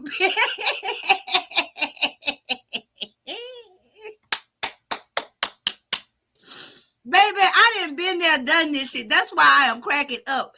Because, baby, I have been in the back of a car and I just been in the back of the car drunk and just get to talking to yourself and shit, everything. Oh, my God.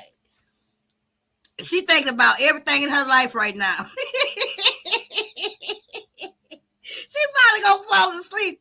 By the time they get the actually transporting her, she gonna be back there knocked the fuck out.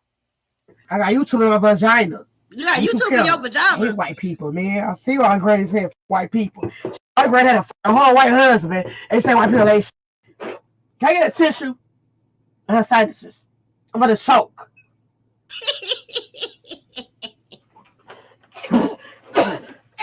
Oh, Lord.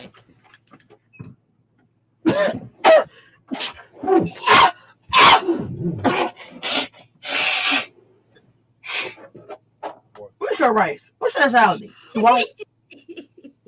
Or you Mexican? I just say believe the opposites were. You Mexican or black or mixed? Mixed. So why you act like Uncle Tom? White people don't care about white people don't care about Mexicans, Latinos, Asians. If you're not white, you ain't right. You didn't pick. You say you ain't white, but you act like it. Ingria was charged with operating under the influence, failure to comply, and disorderly conduct. She is innocent until proven guilty in a court of law. Let me tell y'all something. That tickled the fuck out of me. That's where you need to, that's where that saying, say less. Officer Flame Farmers Gardens. That's a perfect example of when the people be saying, say less, right? That's when she need to say less. Oh my God, what to say? She just needs y'all to know, in case anybody missed it, what we just watched was filmed from inside her coochie. Okay, because she a YouTube woman. She a YouTube lady. She say y'all don't even know right now. She's smart. She got a YouTube camera in her coochie. Okay. So, Lit Lane. My true crime was on Lit Lane. Do y'all like this type of content as well as the trial watches? Let me know. Y'all be thinking whether y'all think this is something, that I should do as a part of my true crime stuff and everything, is do stuff like this, because I actually am fascinated by these body cams and stuff. And for 2025, I really need to get somebody. I've been asking this for 2 years. If anybody on Lit Lane, any of the Lit Laners, if y'all know, y'all saying yes, okay. If y'all know how to help me figure out how to go to the courts and get like the interrogations and the body cam footage, if it's anybody who support this channel and you guys and you are versed in that type of procedures and stuff that can help me, I feel like I'll be sitting on, with me being in Houston, if I learn how to do that, oh my God, my channel gonna have like 100,000 people. You know what I'm saying? Like for real. I can really make something pop. And I have done the research on my own, but for some reason, I'm not getting nowhere. You know what I'm saying? But I said that I was gonna take a trip down to the county clerk office and let them explain in my face. I'm the kind of person, somebody to talk to me. I can read and shit, obviously, but right, the free thing of Information Act, right? And I seen that before. I looked all that stuff up, but for some reason it wasn't connecting. I'm gonna get into it again. And I said that the solution to that was actually for me to go down there and talk to somebody one-on-one and let them show me the process. That's actually the real solution. So I just need to get into the fucking solution. You know what I'm saying? I need to get into the solution. Okay. Now, I'm finna show y'all one more. Okay. And this one here, I just want to let y'all know. The reason why I'm showing this one is because people think it's going to be easier just to go lesbian, right? You be like, oh man, you know what I'm saying? I'm tired of dealing with these Negroes. I'm going to just go ahead and get me a bitch or get me a female, and I ain't going to have to go through all these problems. I'm here to tell you that's a lie. That's a lie. Okay. And let me show y'all a perfect example of where you think you're going to have an easy time with a female. No. That's hearsay. Hold on.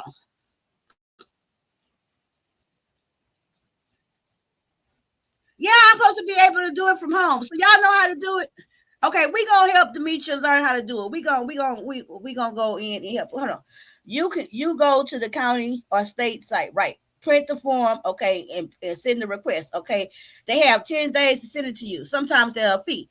Right, but do I have to know the name? Like, what do I do? Do I follow like the police records, or do I go in and look, and say, okay, because when you fill out the form, you gotta know what I'm gonna get on it. Okay, because we want to do our true crime shit, all things crime. Okay. Now, the name of this video, y'all, is called Pregnant Wife. And you know what, Serious Baileys? Hello, I just subscribed to your channel today. No. I was subscribed already. I was already subscribed. But I followed your channel, a post from Chopper of a screenshot, which I reshared it. Okay. But I went over to your channel to make sure what I was missing and stuff, but I was already subscribed. Shout out to you.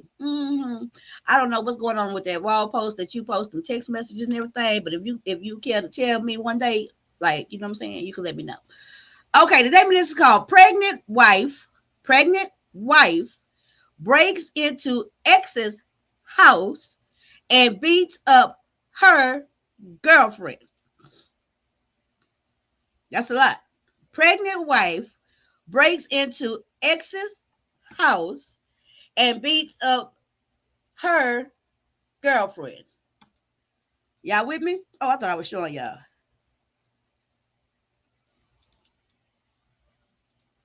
Oh, yeah, I'm going to figure it out for 2025. I just got to get focused. I got to get focused. You know what I'm saying? Maybe that's why the Lord taking away my distractions. But we'll talk about that tomorrow. Let's go. On March 18th, 2023, at 8:48 p.m., officers responded to a disturbance at an apartment in Georgia. Savannah Police Department. She's right here. Get her out of here. Get me. Hold on. What's going on? She came in. Hey, look. She came in. Stop touching me. I'm right here. Look. Come over here for me. You sit over there for me. Sit on the sofa. Man, come here. He said come here. Can you come here and talk to me? You finna get tased. No. She's pregnant. Get off me. She's pregnant. Master, stop. Xavier, shut the I'm talking to me. No. See what you're doing? Master, stop. Stop, bro. Stop. Look, you're already pregnant. I'm not trying to hurt you now. Chill out. I don't give a You finna go in cuffs. Chill out. All right. You don't have to put me in cuffs. All right, let me get my glasses. Come outside and talk. All right. Come outside and talk to me real quick. Come on, we can step outside and talk. Put your shoes on. Let me just say, already they being more than nice to her. Because quite honestly, you know, the way she was jumping on that girl, as soon as they came up in there, they could have already had her down on the ground and in handcuffs before they even got a chance to say she was pregnant. So they already being very lenient. I guess because it's all girls. I don't know. Put your shoes on. We're gonna step outside and talk. Come on. No, I want to stay here. You don't live here, what the fuck are you doing? come on. I'm not. Bro, are you dumb? Who's dumb? Who's bro? This is coming from what? E2? Watch out.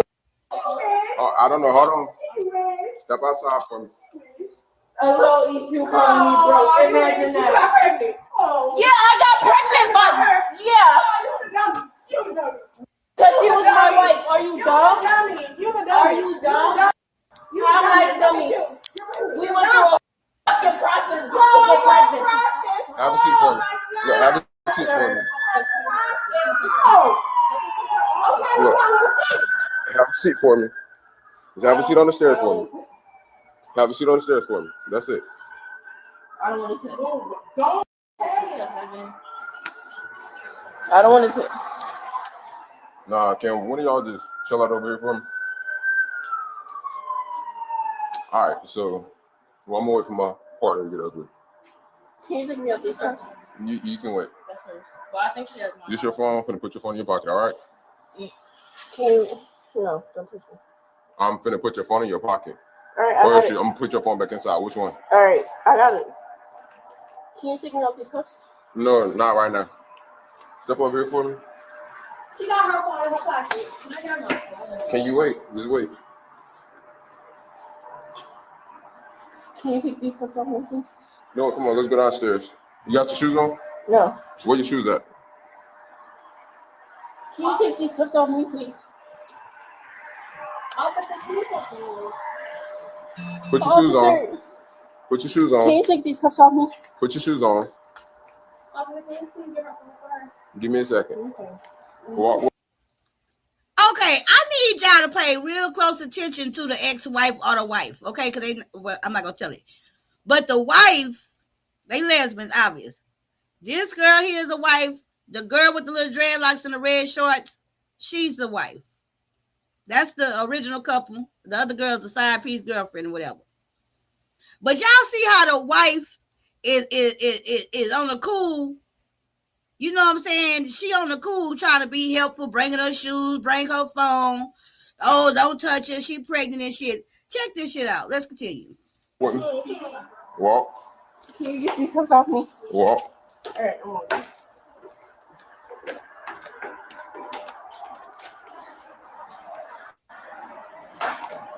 All right. Hey, you hold her for me real quick, Floyd. All right, but can you take the cups off me though?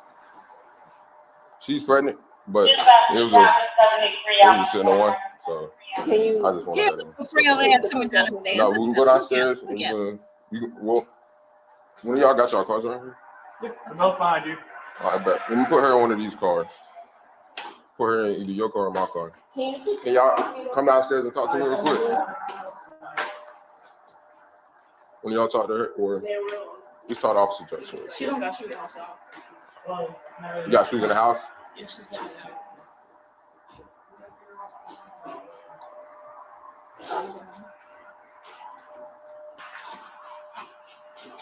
Come on down here, please. She has my phone. Who does? She does. It's in her back pocket. And she All right. won't let nobody take it from her. All right.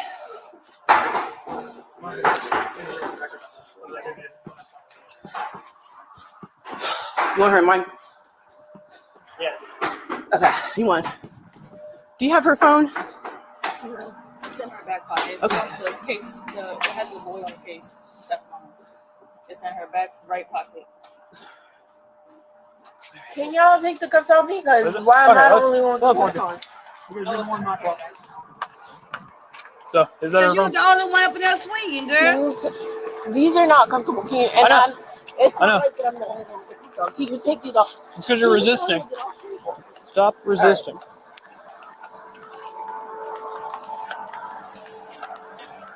Is that her phone, though? I'll put her in my car. All right. Well, we'll figure out whose it is. I'm taking it. All right, can you get off me? Nope. Can you just set the phone? Hold on. All right, that's fine. Give me this phone as well. Give me this phone. Can you pass it out real quick? Miss? We got no one. Girl, she's still trying to ease off with that girl phone. Corn, please.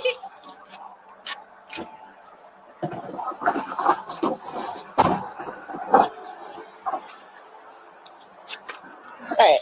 So what one? So this is my house. That's my ex. We were married. She's pregnant with my kid, but we're not together. Waiting on the process for divorce, but When you say she's pregnant with your kid, she's pregnant. We did a so it's your what's it called? egg. Yes, my egg. Okay. So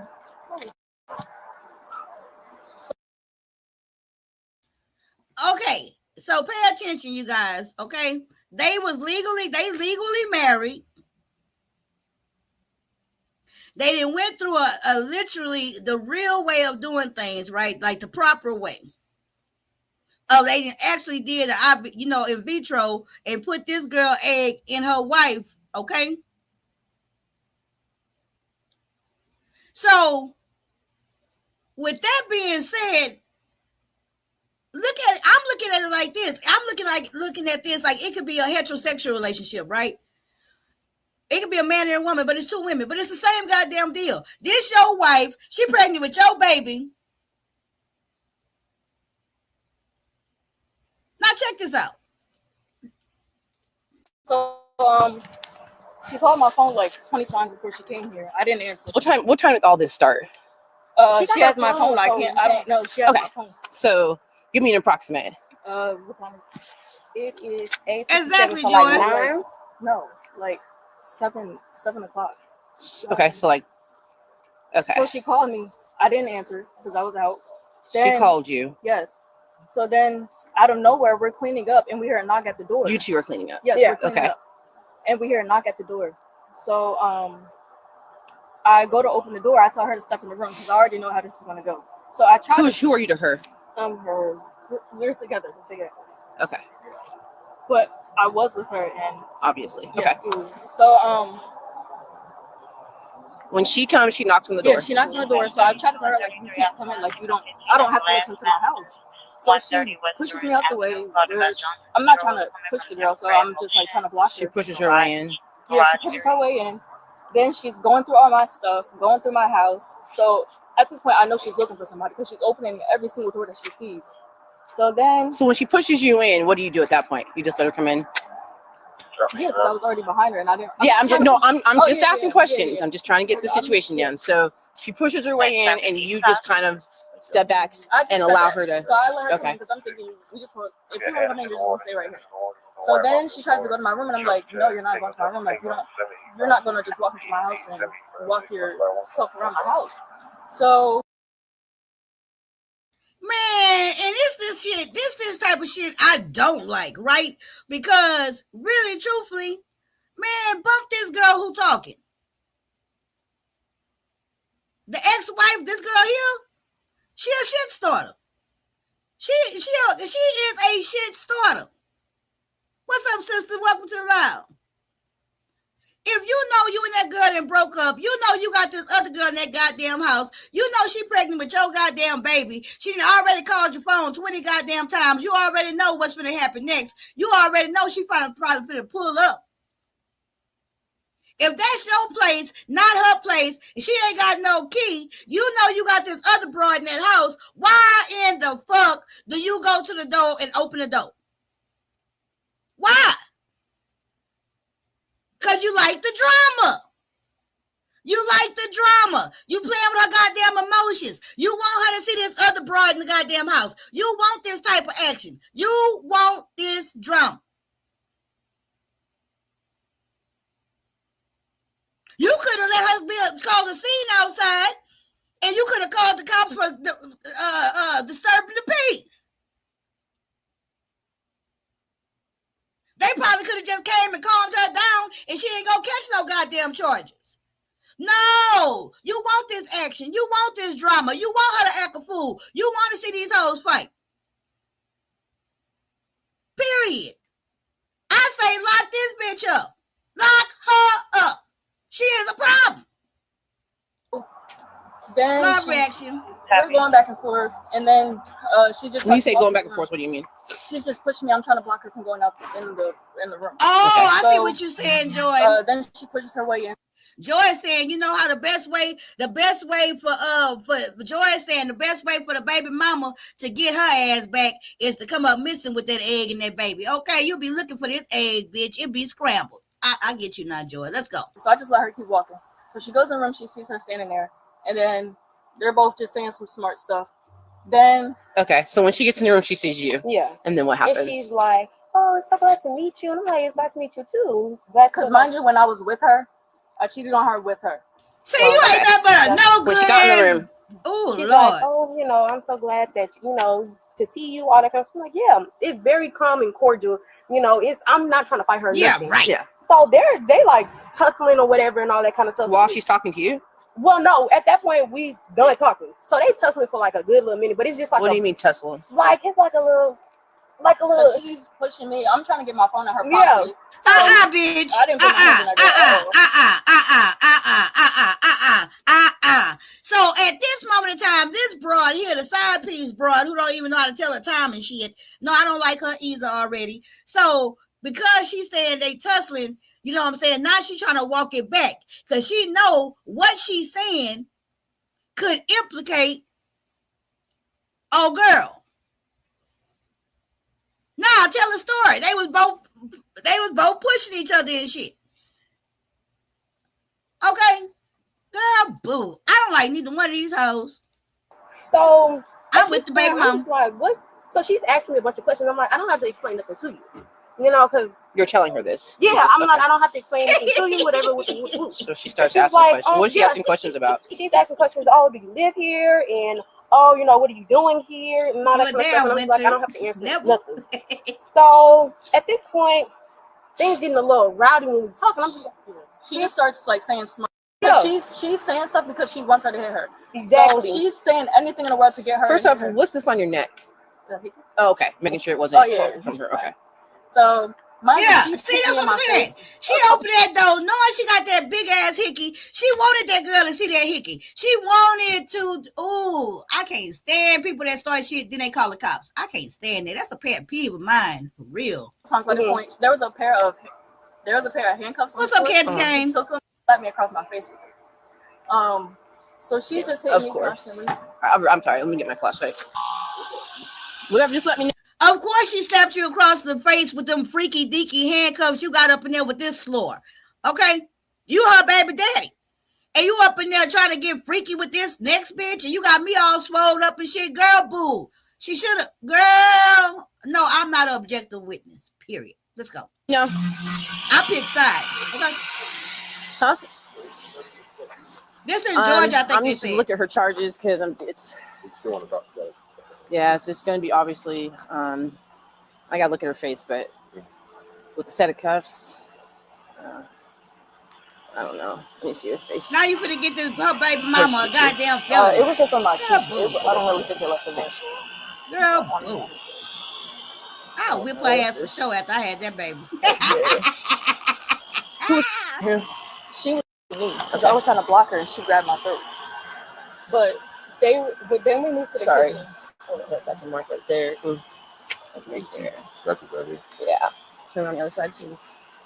Girl, boo. Now she finna act like she the battered woman. Girl, boo. So we moved into the kitchen and they're still arguing. Then she swung first. She hit her in her face. Then that's when I tried to hurry up and get in between them because I knew they was about to start fighting. Okay. So I get in Y'all between move them. up under the little cardboard thing. Hey, man. You can get in the car if you don't want to do it. So she's arguing or whatever, trying to get to me, and she hit me, and I'm just like, okay, like I'm not used to that because she hit her all the time. So I backed back. I did not hit her. She's taking up for her all that kind of stuff. I'm like, okay, well, You're taking up for her. Because she's pregnant. So I'm like, don't hit her. Okay, I'm just asking. So she's like, don't hit her. She's pregnant. At this point, I have not hit this girl. This girl has hit me. So I'm just like, I go in I go in the kitchen and I'm calling my mom. I'm like, she just hit me. I don't know what to do. My body is gyrating at this point. Mm-hmm. So I'm just like, okay. So Wait a minute, what? We still arguing. Wait a minute, what? Excuse me? Your body what? What happened? Come again? Your body what? Let's hear that again. Her body is doing something, bitch. Hold on, let me see. This girl right here is a dum-dum. I don't like her. Hold on. I don't know what to do. My body is gyrating at this Your point. body is gyrating. Like, okay, so we arguing. We still arguing. She come again and she hit me. So I literally just like. When you say she hit you, what did she do? Like, She slapped. She closed fist. Yes. All right. Just ask me these questions for the report because we got to Okay. Yeah, So that's okay. So she closed fist. She closed fist. I'm sorry. Like, I understand you're upset. But I still gotta get her out of here. Like, girl, her body probably still gyrating and shit. with her right hand. With her both hands. She's like this, and I'm just like, okay. So at this point, she come again. So she's trying to hit me again. I'm moving back. I'm like, I'm not trying to hit nobody. She hits me again. So I'm literally like, So I'm trying to get her away from me at this point. So she's pulling her back and all that kind of stuff, and I'm just like, don't hit me, don't. So at this point, she's riled up. I'm riled up. So I'm walking around the island that we got up in there, and I'm talking to my mom, and I'm just like, no, she just hit me. I don't even know what to do. She's like, don't hit her. She's pregnant. She grabbed my phone, threw my phone. She grabbed the basics up there, trying to hit me with the base and all that kind of stuff. I'm like, what? And then that's your part. Go ahead. And then that's when I just started to say. And then that's when she called the police. And then that's when I called. She called the police. What child was there? Well, isn't her really right now? Oh, okay, because it said child was trying to break up the fight. So who was it? That's what? That was me. That was me.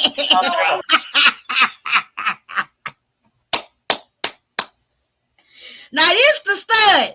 This the stitch. The stud slash listic lesbian, right? This the baby daddy, baby. I already didn't call her frail as hell. So when she didn't call 911, the 911 operator listed her as a child. Okay. Girl, boo. And yet she want to have two hoes fighting over her. Yet she want to put her egg all up in somebody's belly. Yet she want to be all this and that in a bag of chips. Okay. And when she called 911, they think she a goddamn adolescent calling. Girl, boo. I'm on the phone with my mom. My mom like, call the police. She's not supposed to be up in there. Is she not supposed to be here? No, she doesn't live here. That doesn't say she's not supposed to be here, though. No. She's not on the leash. She's not. Okay. I'm just letting you know that doesn't mean that she's not supposed to be here. When someone says they're not supposed to be here, that means you have an order in place saying that she can't. Oh, no. I don't have an order. Okay, so not yet. Has she ever lived here? No, never. This is your guys' first child together. How long were you guys together? For like 2 years. 2 years? Yeah. Okay, how long have you two been together? Couple months. Okay. How far along is she? 7 months. 7, almost 8. When'd she do?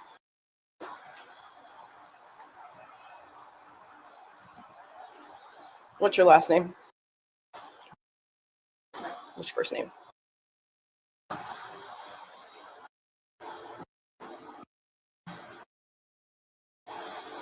What's your date of birth? She got her baby mama going through all this 7 to 8 months pregnant. She playing these reindeer games with these sluts. See what I'm saying? Child, you might as well have a man. Don't think that just because you get a girlfriend, that's going to stop all the fucking. She came, she was upset that you were here, and it escalated into a fist fight. Exactly. Mm-mm. Was there anything that just like said you know, you were cheating on me. She was just upset about the fact that she was here. Okay. What's your last name? What's your first name? Huh? How do you spell it? What's your date of birth? And I hope that little girlfriend, the little side piece, she really thinks she's doing something. But the probability of these two getting back together is very motherfucking high. Very goddamn high. You know what I'm saying? This girl, that baby finna come out. She gonna be worried about what her baby doing. She gonna be worried about what the girl coochie doing now that she ain't pregnant. She playing all these games right now because the girl pregnant and shit. She thinks she got her in a motherfucking corner. But when that girl come out that goddamn corner, you know what I'm saying? Trust and believe. The baby daddy girl here right here, she gonna send her into a loop, okay? This girl gonna have 18, 20, the rest of her life with problems with this girl that then carried her motherfucking egg. Let's go. What's your phone number? Period.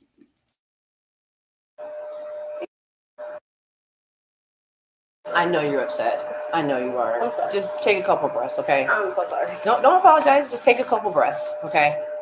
I appreciate you trying to prevent yourself from hitting her. I get it. Like, I'm not going to say I've been in your shoes. Have I been in a physical altercation? Obviously, yes. But just take a couple deep breaths, okay? All right. I'm going to go put this in my computer, and then I'm going to come back and get some information, okay?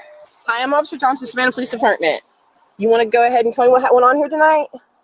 Your version? Your side? Dispatch 34 Alpha 2, 33 Alpha 1. You have to speak up. Your wife? Okay. Did she know you were coming over here? Okay.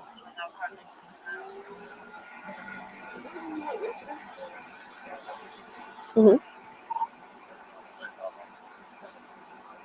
Loud?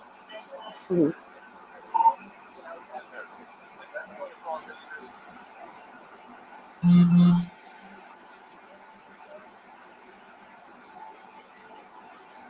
Okay. Did you strike her in the face with a set of handcuffs? Did you hit her in the face?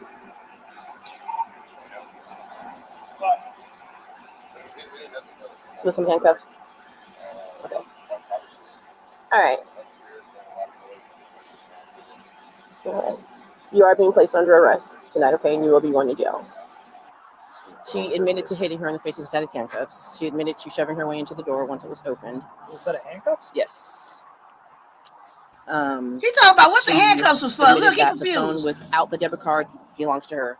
The one with the debit card belongs to her.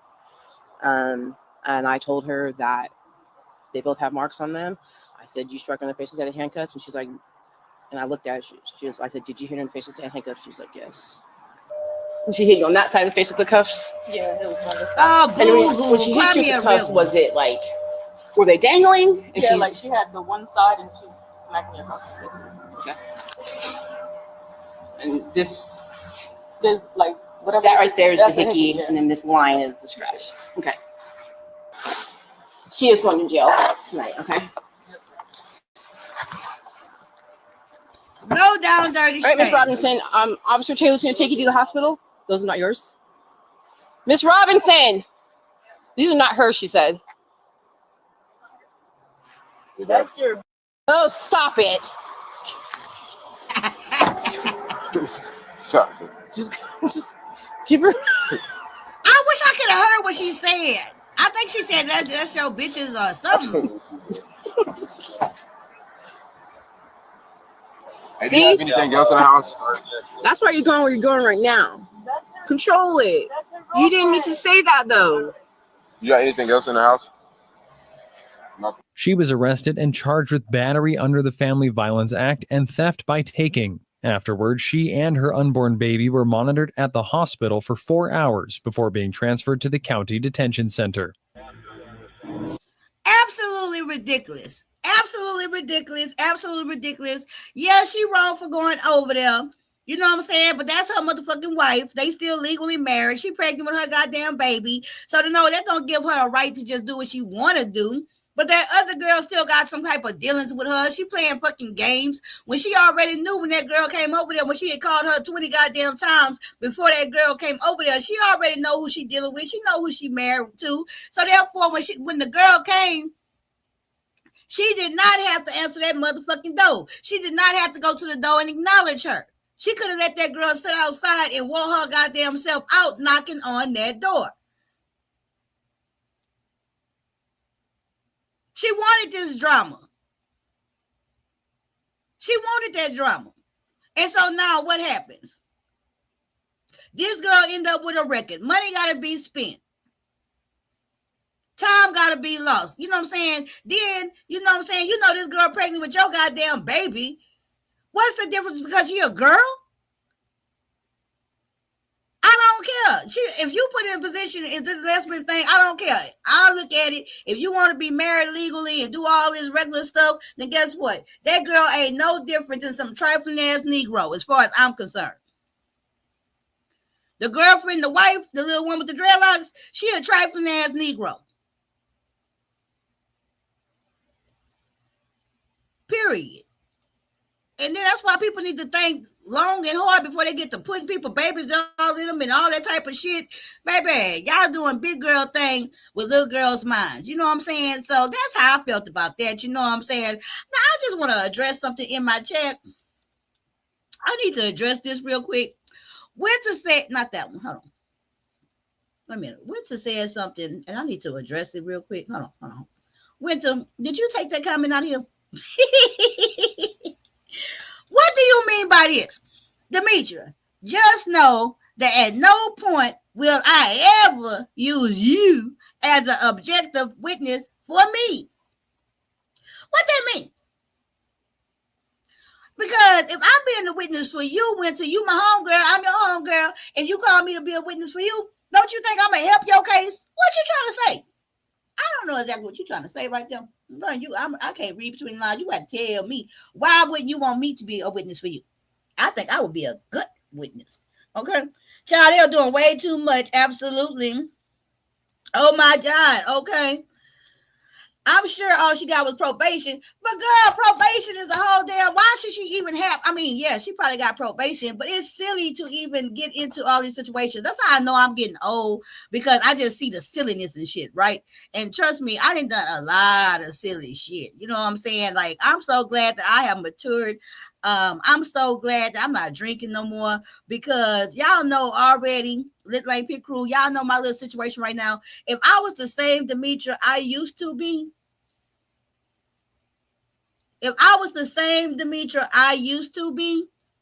right now, at this moment, I will be across town raising hell with my ex-honey, okay? I would be raising hell. I used to be a hell raiser. Do you hear me? That man wouldn't get no motherfucking peace. And that's why sometimes, even though that's why I really said to myself, you know, like a couple of years, I could have got me a car, right? But even at 2 years sober and clean, like last year, I still said, no, don't get a car yet, because I just need to really, really calm down. It's not about drinking and shit, but it's about my behaviors with a car, right? You know, I get to ripping and running the motherfucking street. You know, y'all don't know, but I rips and run the street. You know what I'm saying? And I don't know if that's fully out my system. And then, like in relationships and shit like that, I does the fool. Now, I would like to think I don't do that no more. But is it that I don't do that no more, or because I don't have the ways and opportunity to do nothing no more? See what I'm saying? You know, I got to get a car this year because my son here, I got to start driving. You know what I'm saying? But I just don't know, because I got a lot of fool in me. I like to think that I don't do that shit no more, and I done grown past that. I think I have. You know, but I don't know, because I probably would be over in Fifth Ward right now causing hell. That little man that have a problem with me, okay? He wouldn't be able to come out his goddamn door. Period. I'll be out there. Ow! I'll be out there causing confusion. Cars bring registration fees, insurance fees, maintenance fees. Sometimes it's cheaper, but you have to go. Right. And I get in trouble. I will go drive myself into trouble. Thank God for grace and redemption. Oh, I like you. I think you got a new avatar picture, girl. That's pretty. I'm pretty sure, you know, that's a new avatar picture, because I don't think I noticed it. It's real pretty. Let's not talk about gas, right? At least you're self-aware. Right. I am very self-aware. You understand what I'm saying? And I'm pretty sure that y'all know, if y'all been listening to me and y'all been around me, y'all know I talked about that. Y'all know I said about when it's time for me to get a car when I got money and shit like that.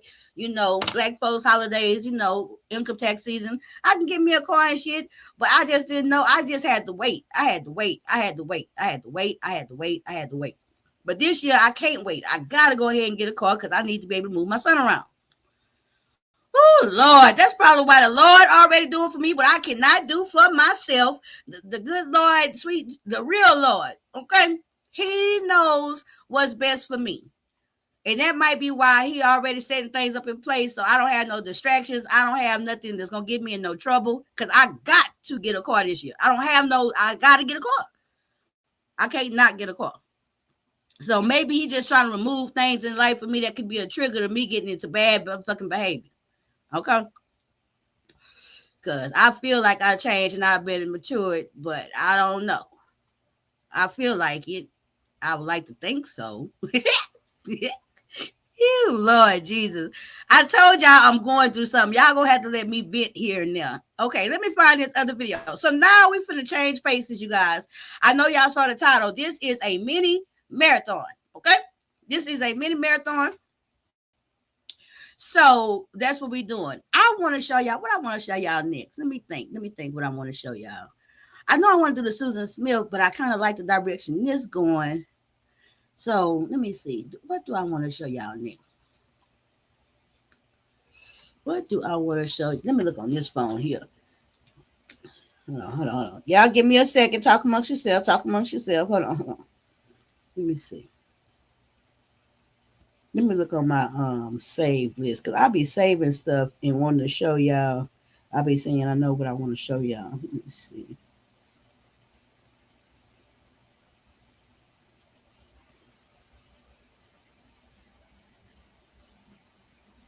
I think we're gonna go watch it's been a while since we watched. Let's move over to oh wait a minute, y'all telling me stuff. Hold on.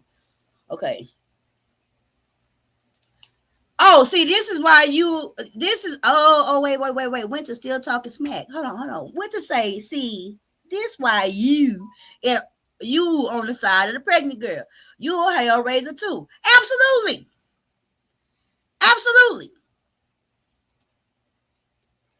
Well, from my preview, per view, you definitely have changed for the better. Exactly. I do believe I've changed, and I do believe, you know what I'm saying, I'm much older, and I recognize the fact, you know, that I have to think and that what I do causes consequences. And without the alcohol in my body, I'm able to think something through, right?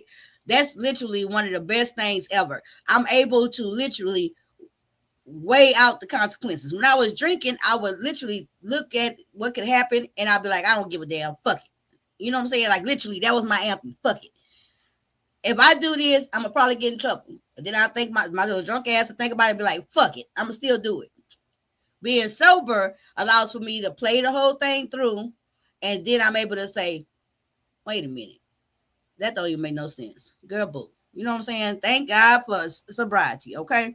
Let me do this. I guess I'll go ahead and do this Susan Anthony. Y'all want to do the Susan Smith? I want to do the Susan Smith sentencing, okay? So on this sentencing, this is Susan Smith. I want to show y'all. We're going to be up in here, get you some coffee or something like that. Susan Smith, if you remember, she one of the most notorious, the black man took my baby reporters. Susan Smith. She the one who drove them kids off into a lake. And this was around 90-something when Oprah was the rage. And she had the whole nation tuned in to her and her crimes and her fuck shit. She the one who came out and gave the police sketch and everything about the black man who had stole her car. Hey, Stiggs, who had stole her car, had her babies in the back seat, all that. Okay. Wait a minute, let me see. You see, M&A say we all have some hellraiser in us. It's how we react to situations, right? But being sober allowed me to actually play it through and actually think about how I'm gonna react and respond. You know what I'm saying? Thank God. Regardless of you picking on me, I think you picking on me. I'm very proud of you. Thank you. And you still can't be my objective witness. Girl, boo. What's up, Steve, girl? No, you didn't end with I can't be your objective witness. Girl, I'll be the first person you call. Okay. So we finished. So this is her, 30 years later, she actually came up for the first time for an opportunity to get parole. Okay. So, hold on, let me see. Hold on. Let me say full parole here. So I've been waiting to watch this with you guys. And so we're gonna watch it today. Cause guess what? She had got into some trouble in that jailhouse and shit. So we're gonna start into that part of the marathon. Case number 34. This is the Susan parole Smith. hearing. One moment as Leith connects, and she does have supporters, and will be represented by attorney Tommy Thomas. Thank you. One moment as all parties connect. Ms. Brown-Hennerhan, I do have a statement that I need to read into the record, please. That place is packed. They got a lot of people Yes, showed up. Thank you. I have received this correspondence. It is addressed to the Honorable Chair Kimberly Frederick, dated November 20th, 2024. Please be advised that I will recuse myself in the parole hearing of Susan Smith, number 221487. I was acting warden at Camille Grand Correctional Center in 1999, where inmate Smith was housed, and subsequently transferred to Leith Correctional Institution. I have determined that it is appropriate to recuse to eliminate any appearance of affecting her opportunity for parole. Respectfully, Geraldine P. Miro. Thank you, Mrs. Miro. This is accepted. If you would please exit the room. Thank you.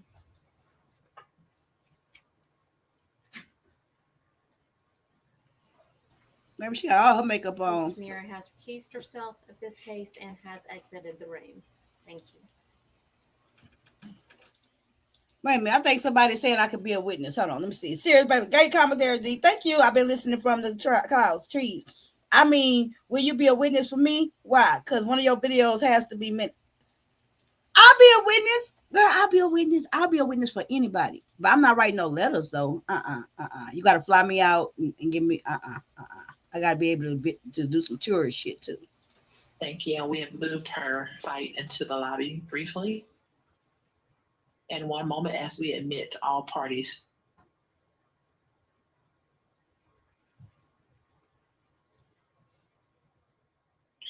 South Carolina.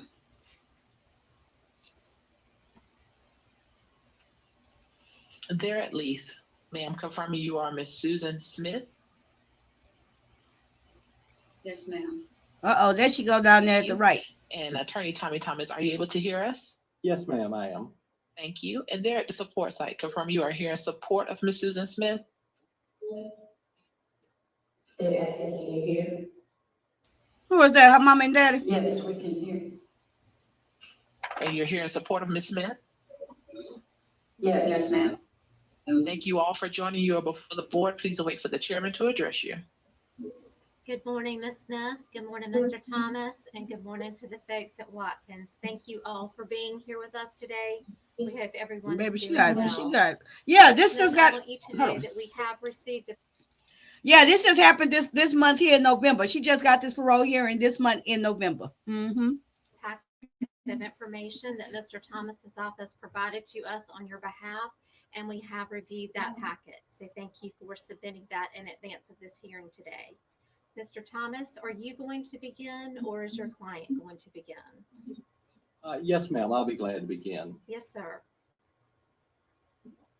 Members of the board, good morning. This is Susan Smith's parole hearing. This has probably been one of the most difficult cases that I have had to put together for a parole presentation. Just lots of different factors to consider. She's been convicted of murder, of course. She has served 30 years, and she was 23 at the time that this incident occurred. She was sentenced to life with the eligibility of parole, so that's why she is here today. I'm not really going to speak much about the crime. There are some things that I want to cover, and that's not out of disrespect.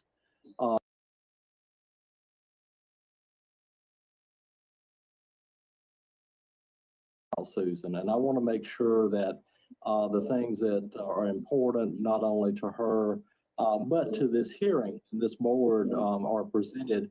And I want to thank you in advance for your time to listen to everything. This story is really a mental health story. I've known Susan for a couple of years, and we've been working on this case. One of the things when I first met her was, of course, trying to kind of figure out some rhyme or reason as to, how these things have happened, and was able to find and have someone come to see her on a routine basis for counseling, and also to try to help her, through the daily things with Department of Corrections. As a result, that's kind of what I came to the conclusion was it is a mental health story. It's about the dangers of untreated. I take offense to him keep saying story as though this is not an actual factual crime where 2 babies lost their lives. Okay, this is not a story that you read somewhere. This is a real life situation. So I'm already turned off by this dude. Like, seriously. Mental health. It is about the lack of insight, the lack of diagnosis into mental health, and it's about stigmas, old stigmas. Of course, I'm 68 years old. I remember those. Hopefully, they're not as bad today. Susan was hospitalized as a young teen for a short period of time for mental health treatment. And not to disparage anybody, but her mom was telling folks that she was in the hospital because she had a strep infection. So those were things that we didn't talk about. Those were things that were pushed under the rug, so to speak, because they were embarrassing. They showed weakness. I don't know what they showed, but they showed up and culminated in Susan as a result of a day that all of this came together and produced some horrendous results. So I think it's important to Susan, if anything comes out of this hearing, it's that people understand there's nothing to be ashamed of. There's nothing and no reason not to reach out and seek treatment. And there is certainly no stigma that should be involved in trying to better yourself and help yourself for yourself and for others, members of the family and everyone. Susan, moving on, Susan is a high school graduate. She has some college with USC Union. She has attended International Christian College, and she's worked on an associate's degree. She's still actually working on that. Okay, Retro Bag, but thank you, Joy, for listening from the car. She has no Retro Bag, I just typed the comment back to you. If paroled, she would be living with her brother, Scotty Vaughn. Scotty is here today and very briefly wanted to address the board. The job for her, she has served 30 years, so she's been in Department of Corrections for a long time, would be through vocational rehab. The PEP program is probation and parole, would know it. And we have made arrangements for aftercare. Licensed mental health professional, you have that information in the packet that's been provided to you. Some of the programs, I took the time to look at everything, to look at the programs that she's been involved in. And I'm not going to speak about all of those because you have those in the packet. The ones that I think are important and relevant today is the self-harmers group. She has attempted to commit suicide on several different occasions within the Department of Corrections.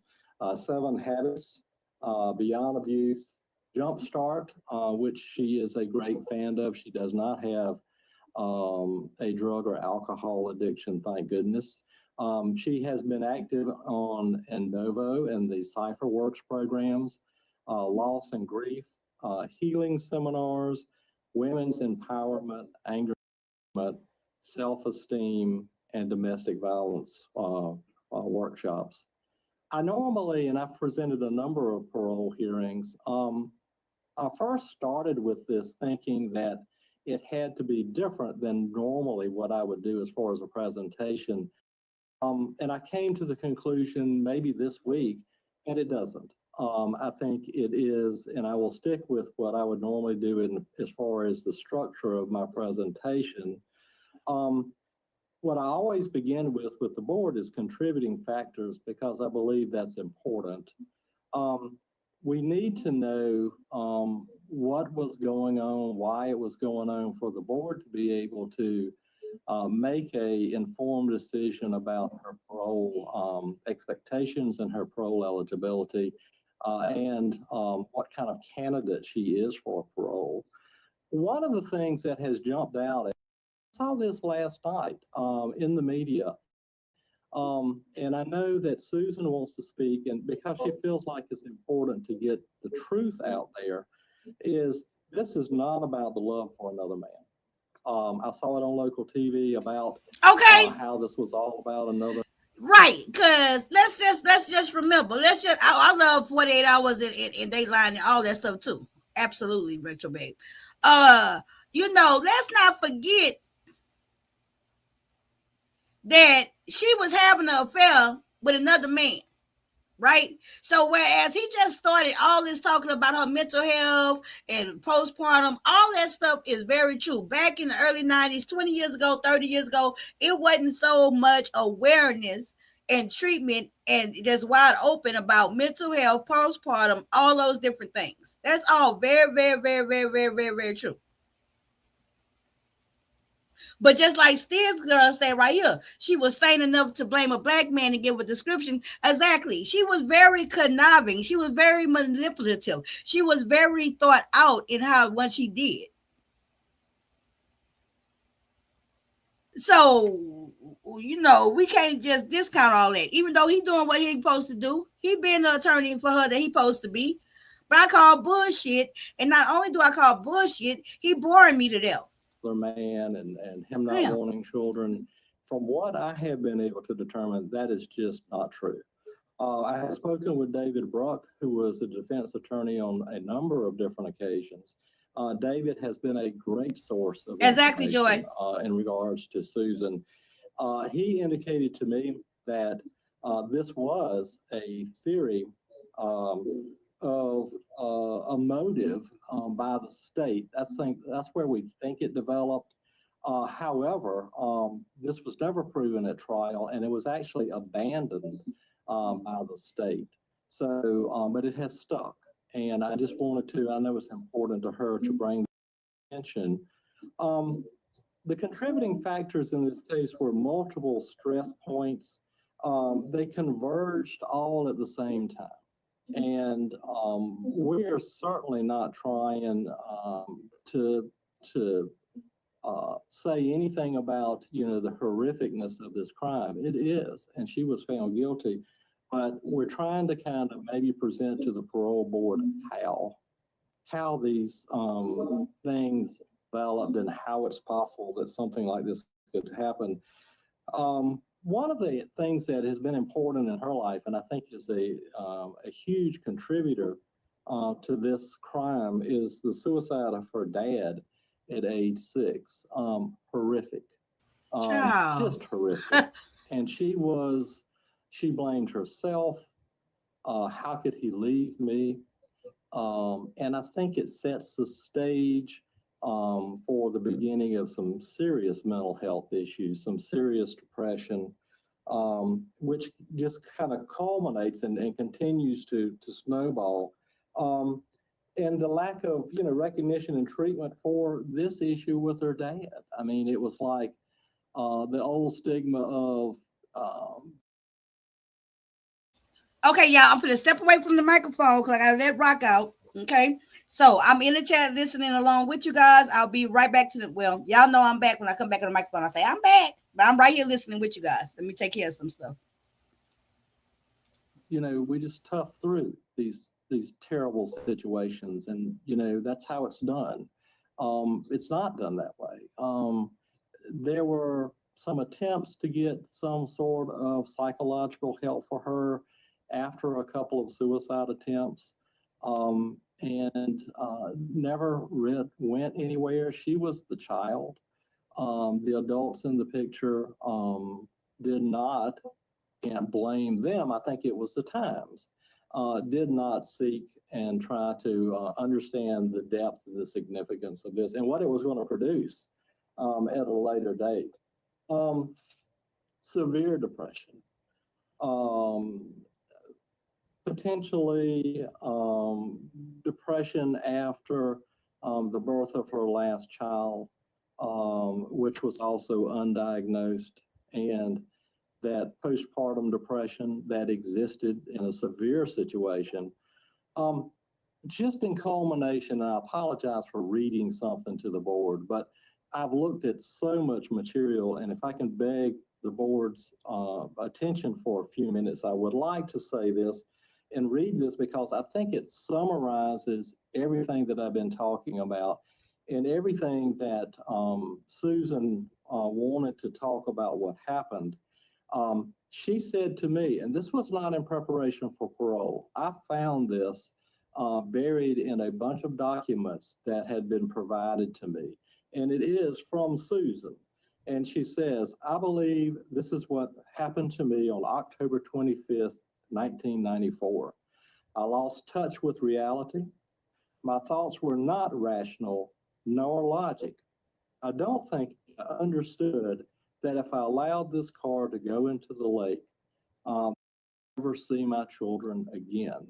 The finality of it was not real to me because my thoughts were so screwed up at the time.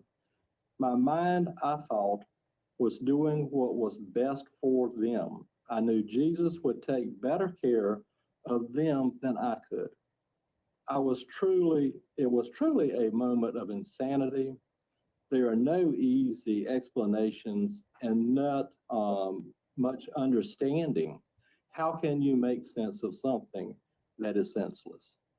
And I think that shows the remorse that she's had. She's lived with this for forever since this thing. When I first met her and I would go and see her, remorse is difficult. You know, that's something with the parole hearings that I've presented for years is to how do you say, how do you demonstrate remorse? People do it in different manners.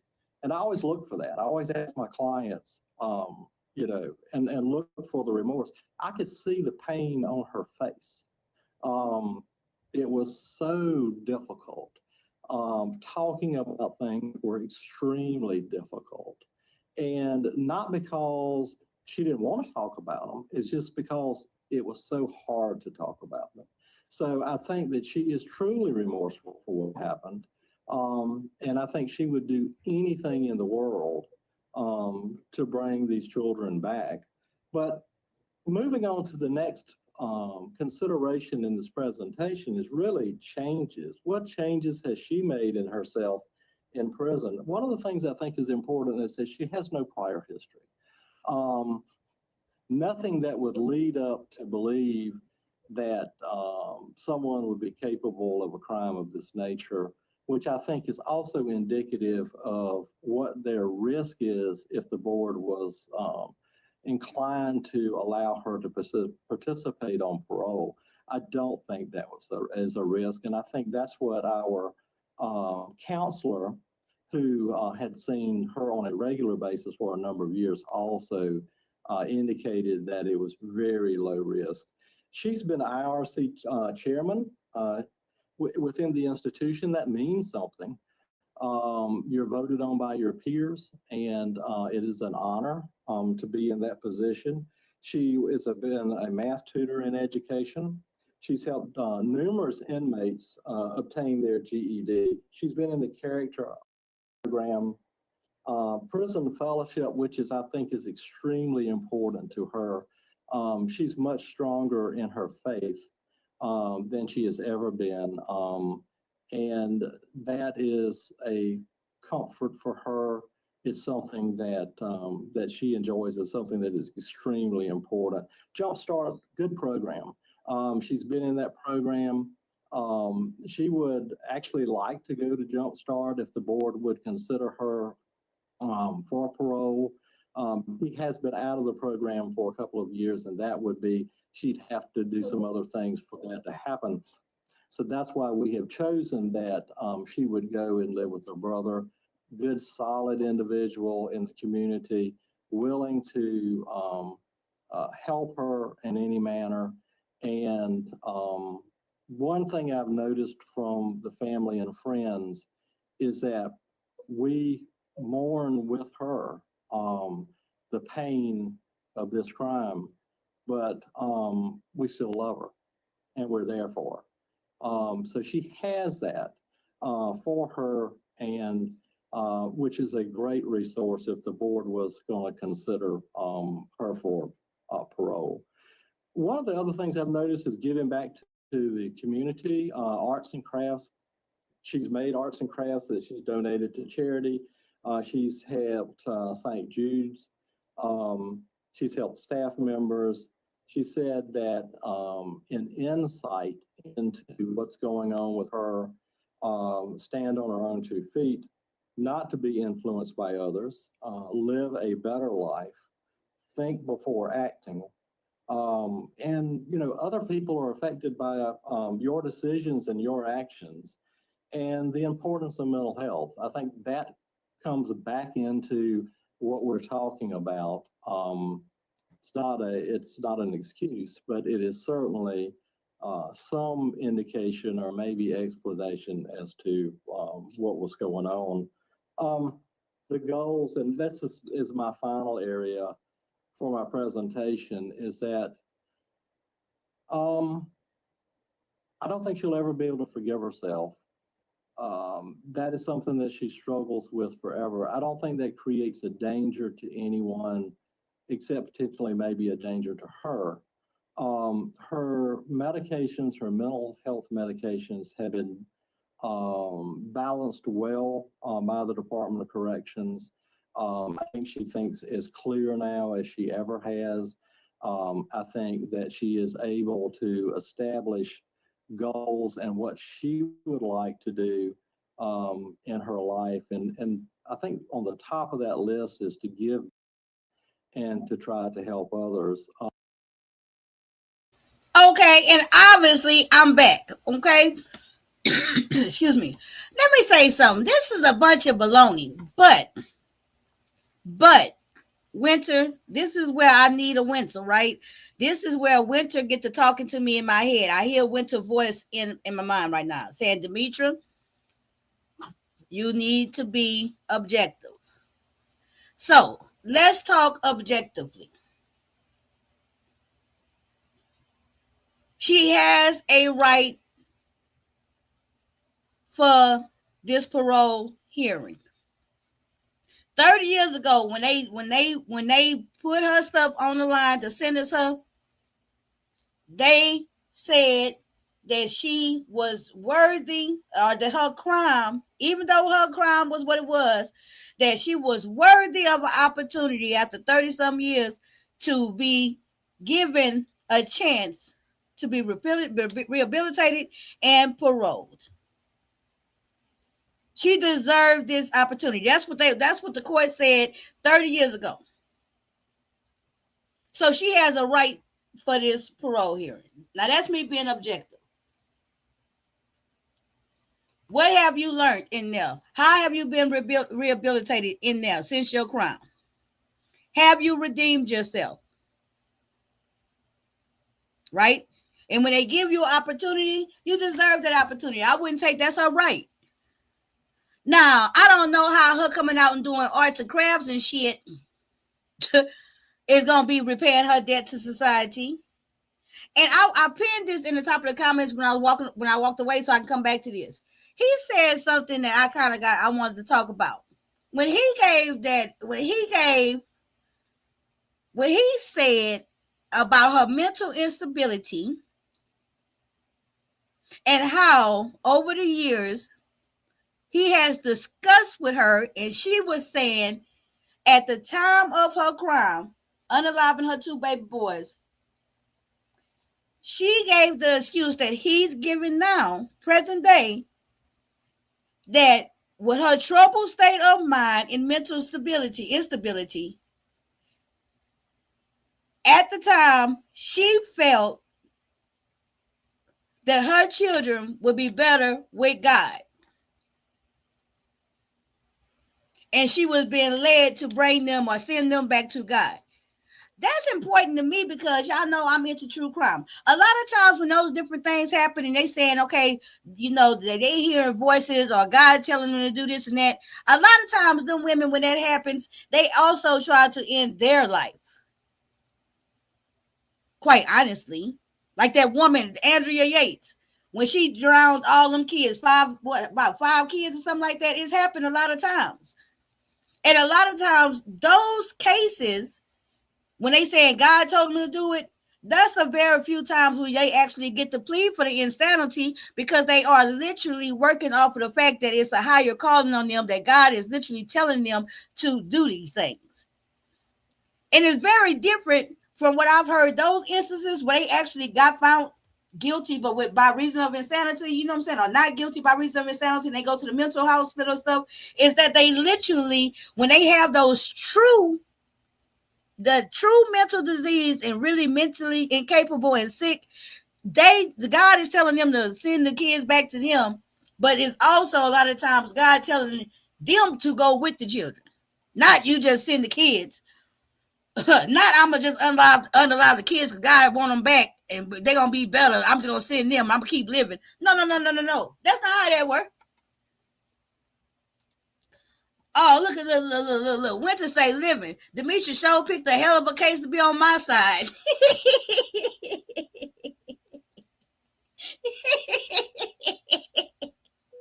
Right? Now Winter wants to be non-objectable, right? But I'm trying to be fair. Okay, Stig say she conscious enough to rationalize. Exactly. And she was conscious enough to exactly. She had clarity enough to play crazy. Absolutely. Because guess what? Had she really felt like she was hearing voices saying return them children to God and God to take care of them, she would have tried to off herself too. Not just the kids. Child boo. So God wants you to unalive your children, then you go live your single, happy, carefree life. It don't work that way. She said that no one should suffer in the way that in their treatment. There is help available, and she wants to help to get out and maybe help to promote that that concept that there's help out there. You just have to seek it. And wait a minute. But them two things don't equal out to be the same. Y'all gotta remember, 10 minutes ago, the man just said that if she get parole, he wants her to continue getting psychiatric help because she didn't still had in them 30 years she been locked up. She didn't had multiple suicide attempts. So has she recovered, or is she still a goddamn mental problem? Child boo. She'd like to live a quiet life. She would welcome supervision if granted parole. And he got blamed living. The best thing about this, you don't remember this case? Let me find a sketch. That type of situation is that if she's granted parole, it is for life, and she will be supervised and she will be monitored by the Department of Probation and Parole Services for the rest of her life. She said that she would welcome that, because that is another pillar of stability that is available for her that she can reach out to. And she said that that would be a vital and instrumental part of her life. She loves animals. She said that would like to find a job helping with dogs and cats. I often ask my clients, if you could choose and you could make these wishes come true, what would you like to do? You know, what is the job that you truly would enjoy? Often that's different than the job that we have. And I think that job for Susan is the care for animals and being involved in that area of help. In closing,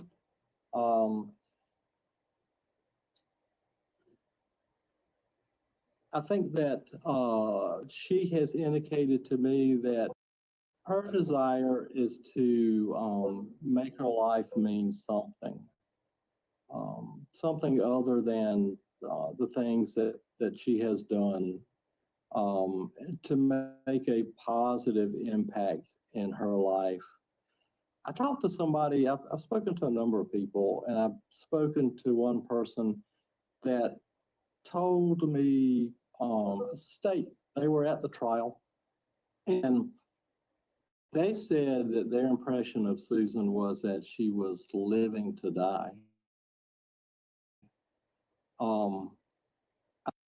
I didn't really understand that. I think the more that I have been talking to her and preparing this case, that maybe I do. I think that has been Susan's life, is living to die for the things that she has done. And I think that then why she want parole today? Why she want parole? This man is speaking in circles, right? He is speaking in circles. He say one thing and then he negate what he's saying. So is she living to die and pay the penance for her crimes? Then why she want to get out early? Them kids still unalive.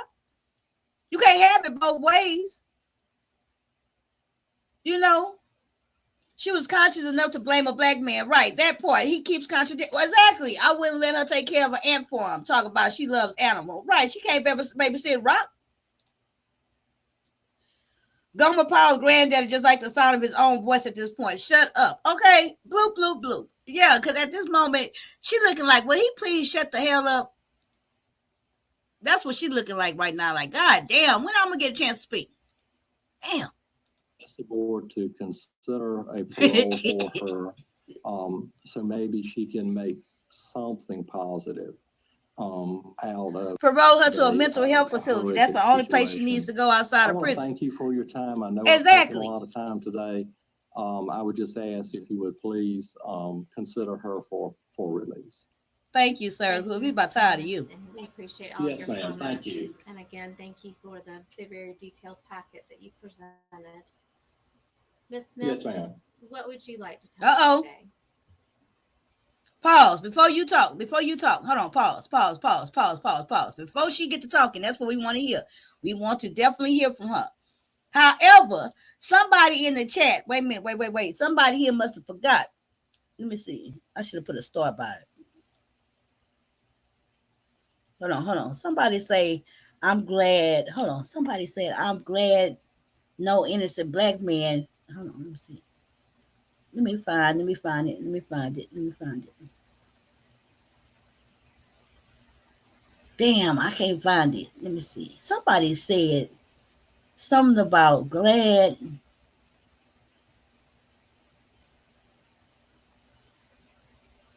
Damn, I can't find that comment. Oh, Living said right here. Living said, thank God an innocent black man didn't get blamed for this. But baby, she tried her goddamn hardest. Who don't remember this sketch? This sketch will go down for anybody. If you over 40 years old, you will forever remember this sketch. And I mean, period. Because that's when true crime wasn't even big like it is now. This sketch was everywhere, nationwide, across the country. This woman sat down and gave a very detailed details on a black man. She gave him a beanie. She gave him an edge up, okay? This could be anybody's cousin, okay? She was very, very specific in her lies, in her attempt to try to pin this on somebody else. She gave this man high goddamn cheekbones. She didn't even give him no tattoos or no goddamn earring or no none of that shit. She was trying to blame it on a hard-working black man. This man looked like he was about to go to work somewhere in the winter.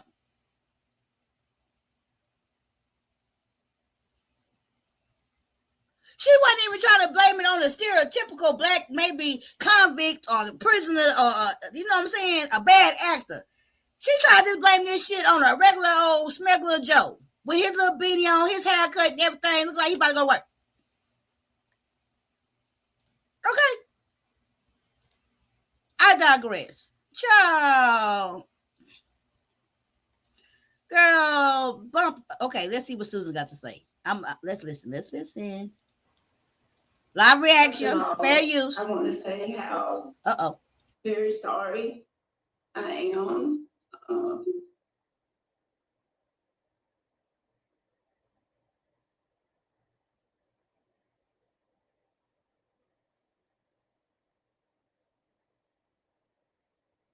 It's okay, Susan. Just No, it ain't. Why she ain't been crying the whole time? Why she ain't been crying? If this whole thing, you talking about these children, and you already know right now you have to relive this crime, and right now you actually in 30 years, the whole world looking at you about your babies, and the whole discussion right now about your kids. Why you ain't been crying and shit? Why you been sitting up? Girl, I'm gonna be quiet. I'm gonna be quiet. I'm gonna be quiet. I can't stand this type of old fake girl.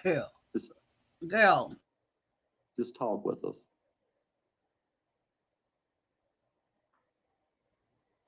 Yeah, pulling over all them black people trying to keep their head warm.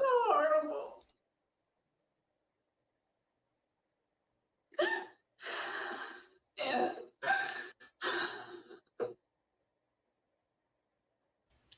Girl, she trying to squeeze out a tear. Anything if I can go back and change it. And I love Michael and Alice with all my heart. Not a tear yet. She wiping tears that ain't fell. She trying to punch herself in the eye to make a tear come out. Girl, boo. Of drugs or alcohol the night that you murdered your children? No, ma'am, I was not. Your attorney talked about working with mental health. Is that helpful to you? Ma'am. Mr. Thomas. I hear you. Mr. Thomas talked about the fact that you were working with mental health, and my question is, I can't contain myself. I'm trying to let it roll out. But I just really need to point out to you guys that no tears have dropped out her eyes. That's why she's going extra hard to come across as though she's so emotionally bereft and that she's crying. She's doing the most. She's going from her nose to her eyes. She took off the glasses. She covering her face because even though she's doing all these theatrics, no tears have fallen from her eyes. Not one freaking tear has actually dropped.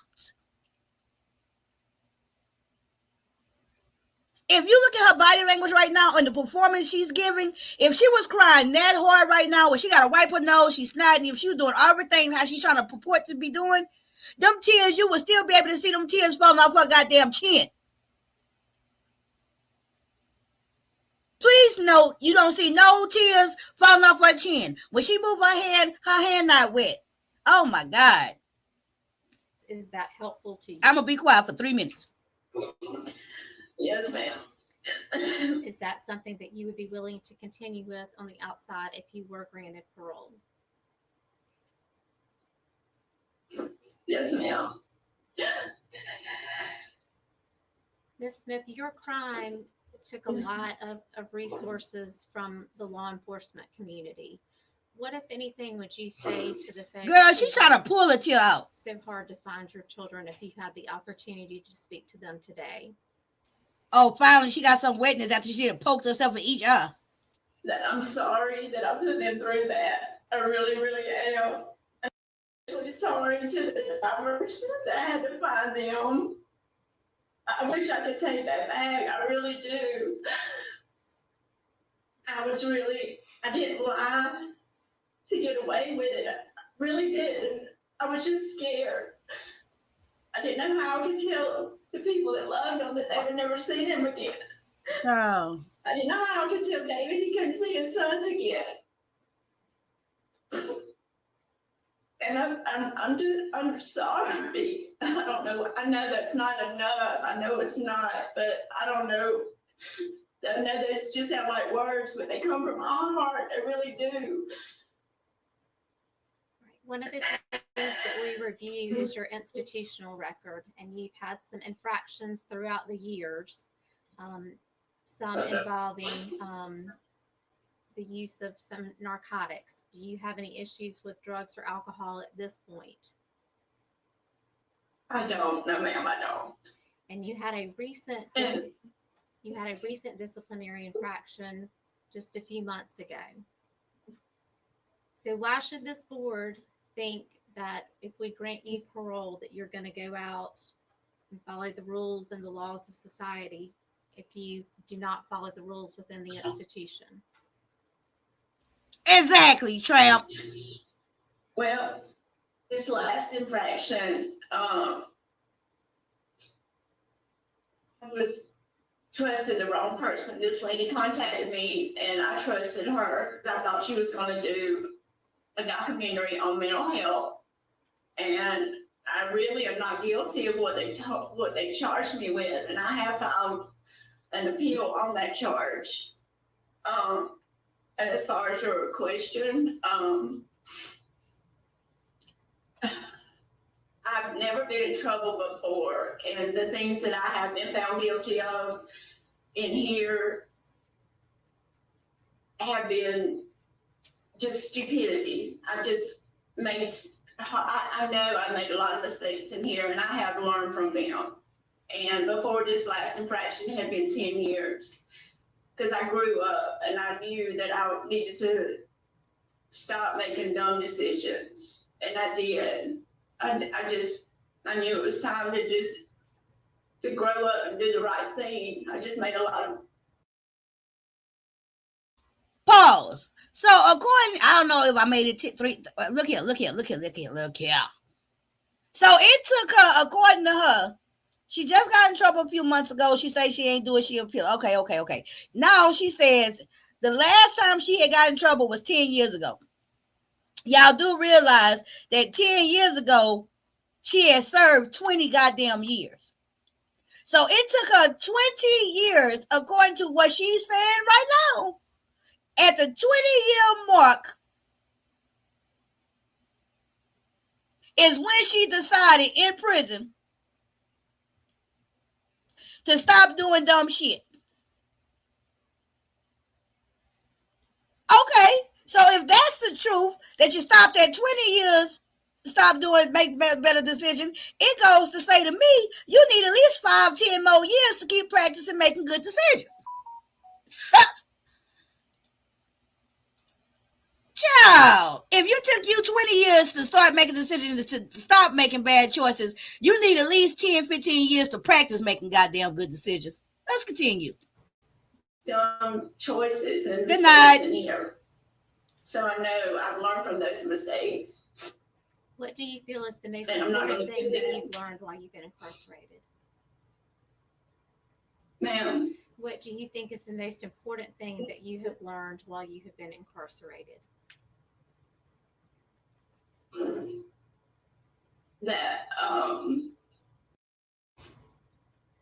that people are important, that forgiveness and love, that family is important, and that decisions we make not just affect us, they affect the people that we love, and not to take things or people for granted. All right. Is there anything else that you would like to tell us today that wasn't in your packet or that has not already been said? I would just like to say that I am a Christian, and God is a big part of my life, and I know He has forgiven me, and it is by His grace and mercy and I have a lot of faith, and I live by that every day. And I just ask that you. I concur. Lady Steph says, setting aside her crime. If she does get parole, she's probably not a danger to society. Danger was to her children. Or am I missing something? I don't feel like she should be paroled, though. No, I agree with you. I don't feel as though she's a threat to the outside community. I don't feel like she's going to come out and unalive somebody else's kids. You know what I'm saying? I don't think she might never ever offend again and never do a crime again. You know, so you're not missing nothing on that one. I agree. You know, so at this moment in time for me, and I believe in parole, right? But just the sheer fact that she's sitting there faking all these goddamn fake tears that still ain't dropped out her eyes is a no for me. Okay, she don't even have to do all that. I would have preferred her to act like just talk straight instead of doing all that fake ass crime. INK, incarcerated Karen, has continued to commit crimes while incarcerated. Right, even up to just a few months ago, even though she's saying she's not guilty. But shit, she said she ain't got doggone do nothing to her kids for a while too, didn't she? She didn't say anything. Out of mercy as well. And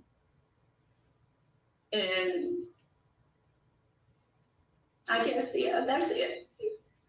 Thank you. Are there any other questions from the board? Shit, ladies, live and say if you do some of your children, I ain't gonna never trust you with nobody's children. Please okay. State your name for the another record perspective. And your relationship to Miss Smith. Ma'am, can we begin with you, please?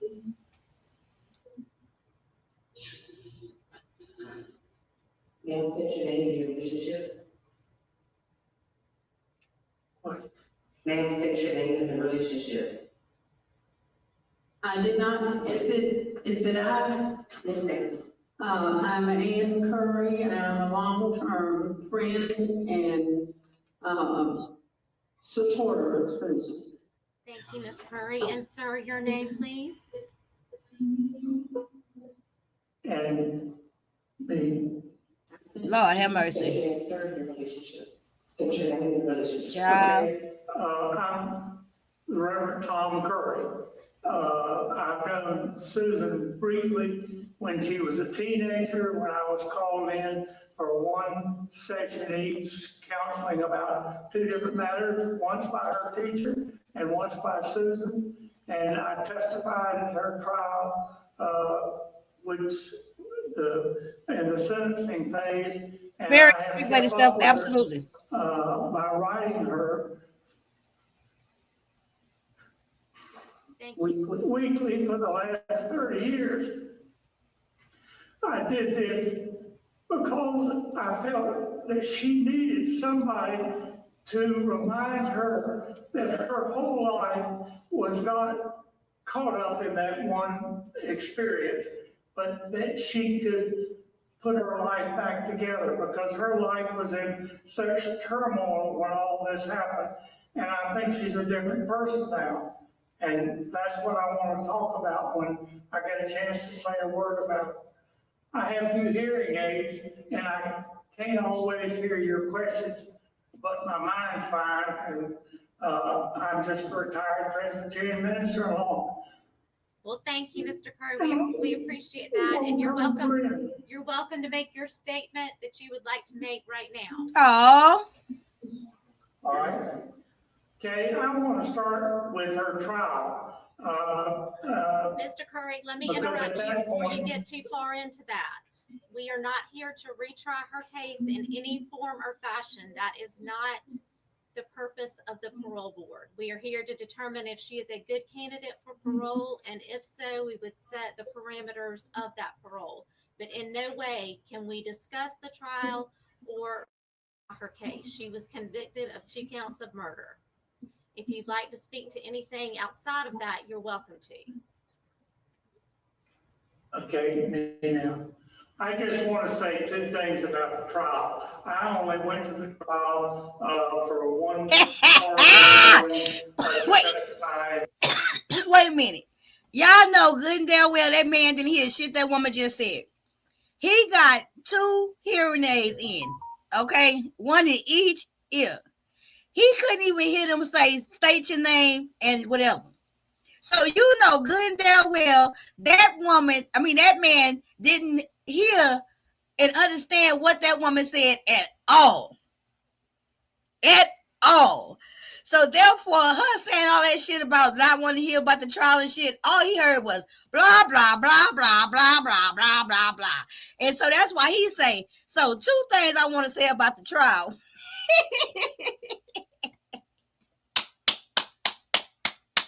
They should have had this shit closed captioned so they could have read the transcript, okay? And mind you, this not her parents, but they probably was friends of her parents if her parents is deceased.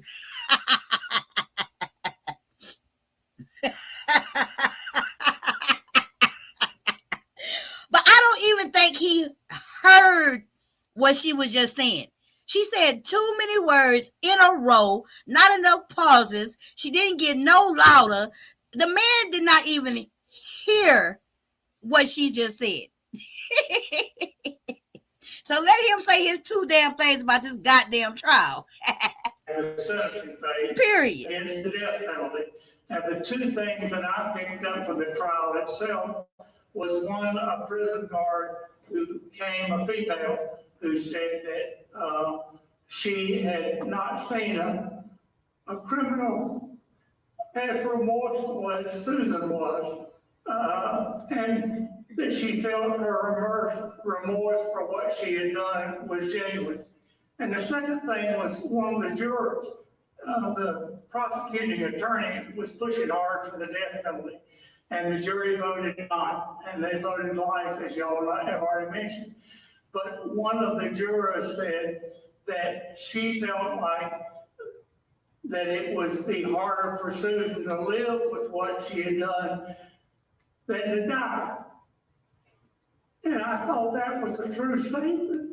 And it certainly has been for Susan during her 30 years in prison, and especially the first part of her time that she was there.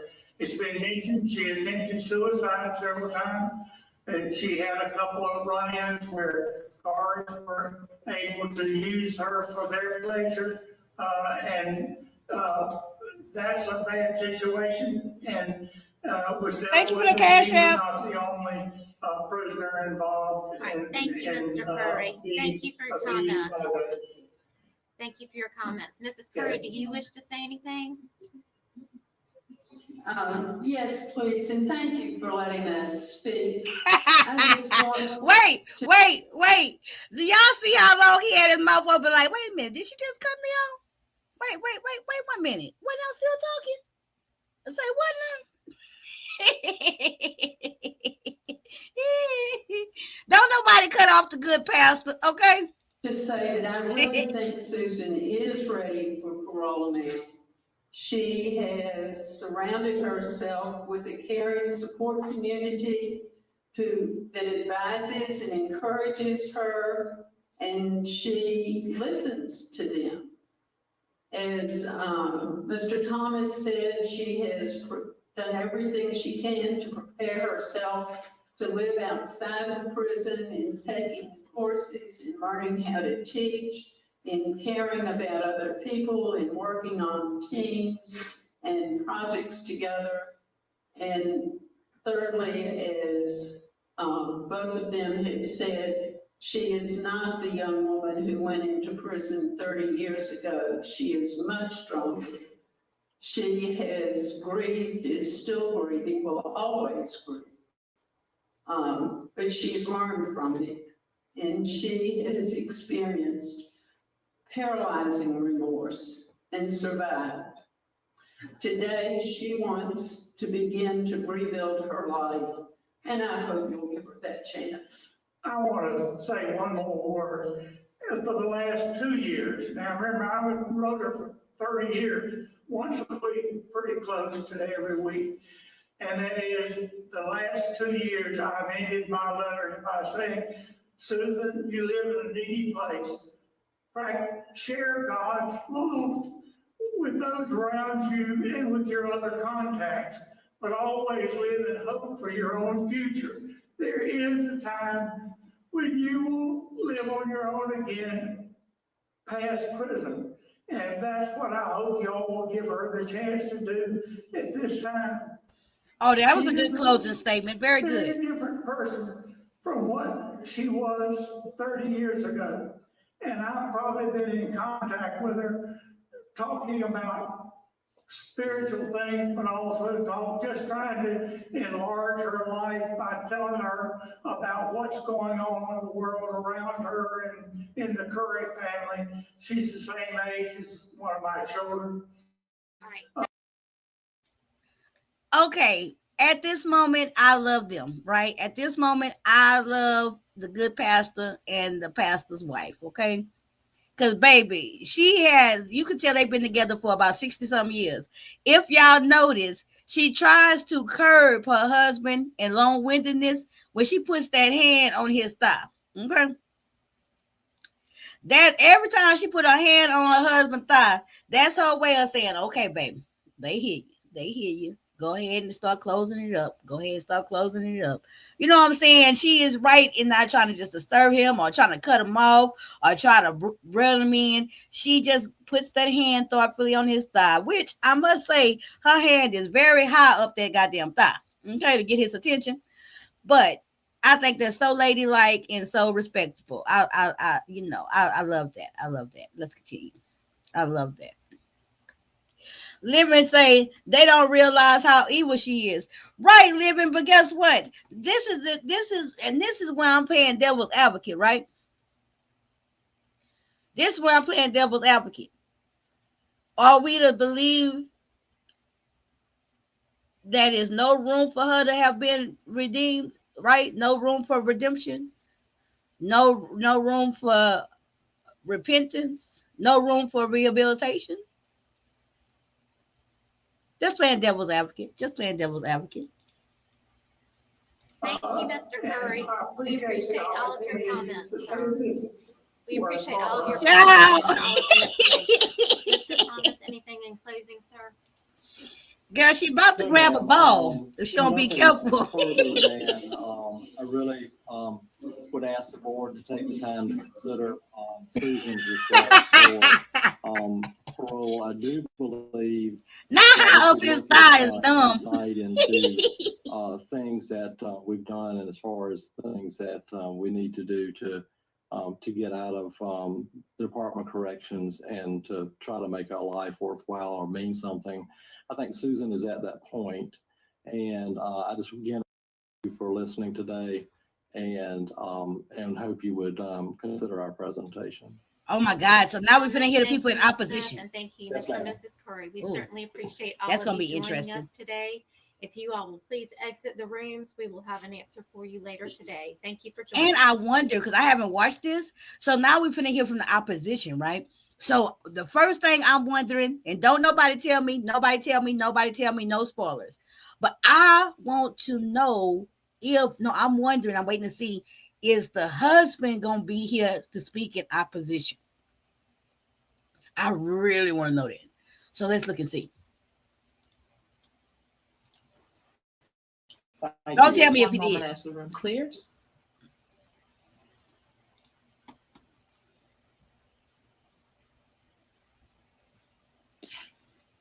And the room is clear, and we do have additional testimony facilitated by the Office of Victim Services.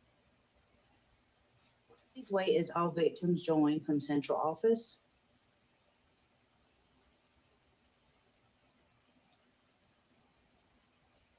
What was this? North Carolina, I believe. I believe it was North Carolina. Who are these people? Damn, there's a lot of them. Child.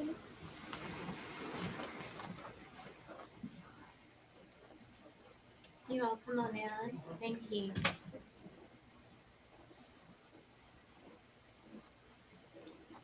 Who's all these people? Just a little further around so we can get everyone in. Thank you so much.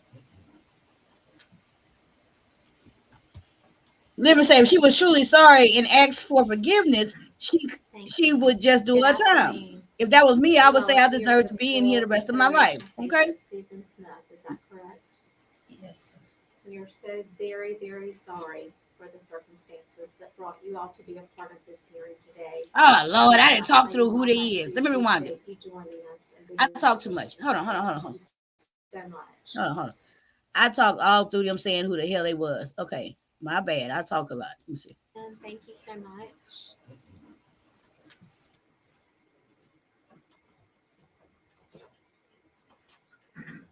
Thank you. Good afternoon. You all are here for the parole consideration case of Susan Smith. Is that correct? Yes. We are so very, very sorry for the circumstances that brought you all to be a part of this hearing today. But we cannot tell you how much we appreciate you joining us and being here with us today. Thank you so much. Before we begin, I do need each of you to please state your name for the record and your interest in this case. Sir, can we begin with you, please? Stand up. You don't have to stand up. Do whatever's comfortable for you. I'm David Smith. I'm the father of Michael and Alex. Thank you, Mr. Smith. That's him. And I'm Tiffany Smith. I'm David Smith's wife. I'm Rebecca Smith French. I'm the aunt of Michael and Alex. I'm Savannah Smith, and I am David's daughter, Michael and Alex's sister. Austin Hughes. I'm a friend of the victim family. I'm Tommy Pope. I was the solicitor. Okay, so the redhead girl over there to the right, that is a sibling of the unalived children, Michael and Alice. So that's a sister. That's the daddy with the blue tie, and that's a stepmama, but she wasn't even in the picture. Okay, let's continue. In the original trial. Why the sister didn't get the chance to sit down? I'm Kevin Brackett. I'm the 16th Circuit solicitor currently and was a prosecutor on the original case. The sister should have been in the middle sitting Laura down. Hudson with the current Crime Victims Council. Mark Reynolds, I'm with the victim's family. Billy Bailey, personal friend. Kathy Bailey, personal friend. Jeff Bailey, Sheriff, Union County. Scott Cooper, Sheriff's Office, Union County. Michael Cogdill, documentarian. Rita Swan, aunt to Michael and Alex. Doug Smith, Dave's uncle. Thank you all. And again, we are so very, very sorry for the circumstances, but thank you for being here with us today. We do have the facts of the offense, and we've heard from Yes, you. and Renee is her family. Now we want to hear from you all, whether you were for or against parole. And if anyone would like to make a statement. I don't know. I forgot there was a sister, child. Mr. Smith, would you like to begin or would you like to conclude at the end? It's completely up to you. Conclude at the end, please. Okay. Who would like to speak first? I'll speak first, please, ma'am. Thank you. Yes, sir. So I'm Tommy Pope. I was the 16th Circuit solicitor, and this was a death penalty case. And the reason it was a death penalty case, the solicitor has that discretion, but the reason it was a death penalty case, the facts and circumstances. And I just felt strongly that had the black man with the toboggan committed the crime, people would expect a death penalty. If David Smith had committed the crime, people would expected the death penalty. And I thought it was very important that the betrayal that Susan Smith showed, that she be treated the same. We knew it was going to be difficult. We knew there was a likelihood of not achieving the death penalty.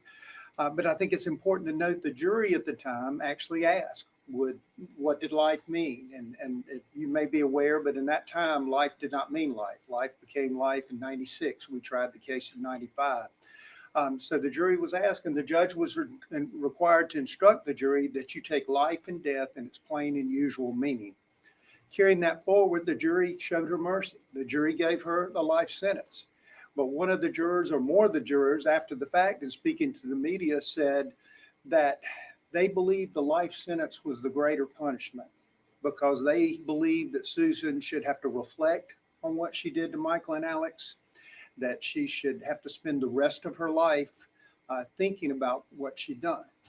The two fallacies in that logic that the jury could not have known are, number one, obviously we're here today, so life did not mean life. Number two, and you have it before you, Susan's conduct from the day she rolled the kids in the lake. The defense claimed a botched suicide, but she was able to save herself. She was able to blame a black guy. She wasn't wet. She wasn't injured when she runs to the house and concocts this story. Susan has always focused on Susan. I will believe to the end of my time that Susan made a horrible, horrible choice to choose a man over her family.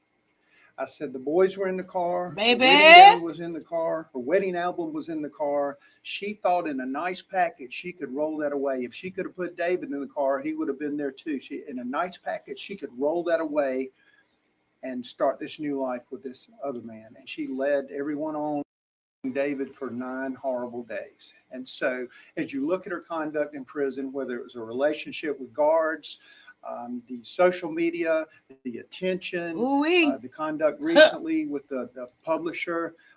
Susan, you know, she's got people outside. I'm sure you've heard from them that want to take care of her. Susan has always focused on what's best for Susan. And so the evidence that you have before you, I think, tells clearly that she has not focused on Michael and Alex. She only has and continues to focus on herself. And so on behalf of this family, on behalf of justice and the justice for this case, it's not about her behavior or what she would do when getting out, but I know one of your criteria is the nature of the crime and whether the punishment is there.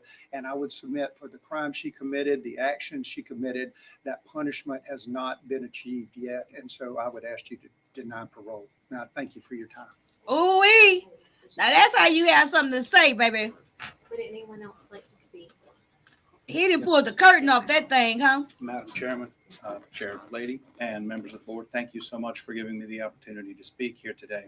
I was on the prosecution team that handled the prosecution along with Solicitor Pope and Speaker Pope now, who you just heard from. I wanted to bring to you a couple of vignettes from the case to help bring this alive for you.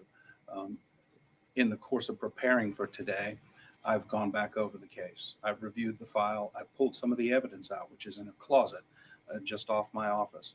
Evidence like the note that was written to Susan Smith by her boyfriend, the man she was cheating on her husband with, who told her in the note that he could not be with her anymore because he didn't want children, and that they had no long-term future because he didn't want children. And then 1 week later, she's rolling her car down the ramp at John D. Long Lake with her 2 children strapped into the back. She betrayed her husband when she cheated on him, and she betrayed her children against the laws of nature when she should have been sworn to protect those children. She betrayed them when she left them in the seat and rolled that car down, and she was not trying to commit suicide. She was trying to change her life. She wanted to kill her old life and start anew. She was wearing a sweatshirt that the man who she was cheating with had given to her when she was on TV 2 hours later after claiming that a black man in a toboggan had carjacked her and spirited her. What the hell is a toboggan? How many black men in red Mazdas got pulled over across the country because they were looking for those 2 kids and they were looking for this fictitious man that didn't exist, purely a figment of her imagination? I was on the banks of John D. Long Lake, standing there with about 40 or 45 people, 50 people, as the tow truck from Greer's Wrecker launched its line into the water where divers hooked it up to the car and pulled it out. Total silence as that car emerged from the dark water. Everybody sitting there hoping and praying that maybe it was a different car. Maybe it was the wrong car. Maybe the kids weren't in there. Not a word was said. It was one of the most haunting memories of my life, and it will live with me forever. And that's the last point I want to make. You're going to hear from this man, and he's going to tell you what this did to him. I can't begin to describe it. I sat in court and listened to him testify, and it was heart-wrenching as he described that his hopes and dreams for the future were destroyed that night when she killed their 2 children. This didn't just traumatize him. It traumatized Union. It traumatized South Carolina. The entire country was in the grips of her lie and her treachery. The entire country. This was a global sensation. People were fixated on this. They're not the only victims. And on behalf of the community that I represent now, I don't believe she should ever be released from jail until the last person alive who remembers Michael and Alex is dead. And that will not be in her lifetime. She should never be released, and she should not really released now. His homes were dashed. I hope you dash hers today and every 2 years hereafter. Thank you so much. Does anyone else wish to speak?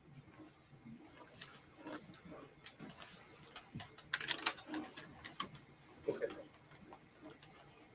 You're welcome to stay seated if you're more comfortable, whatever's best for you. Okay, thank you. I'm gonna read what I wrote. Okay, it's easier, if you don't mind. When Susan murdered Michael and Alex, she altered the course of my life and my family's life forever. Having grown up with 3 older brothers, Susan was like the sister I never had. I was a teenage mom of just 16, so I looked up to her and even admired her. I thought she was the best mother to the boys, and I strived to be just like her.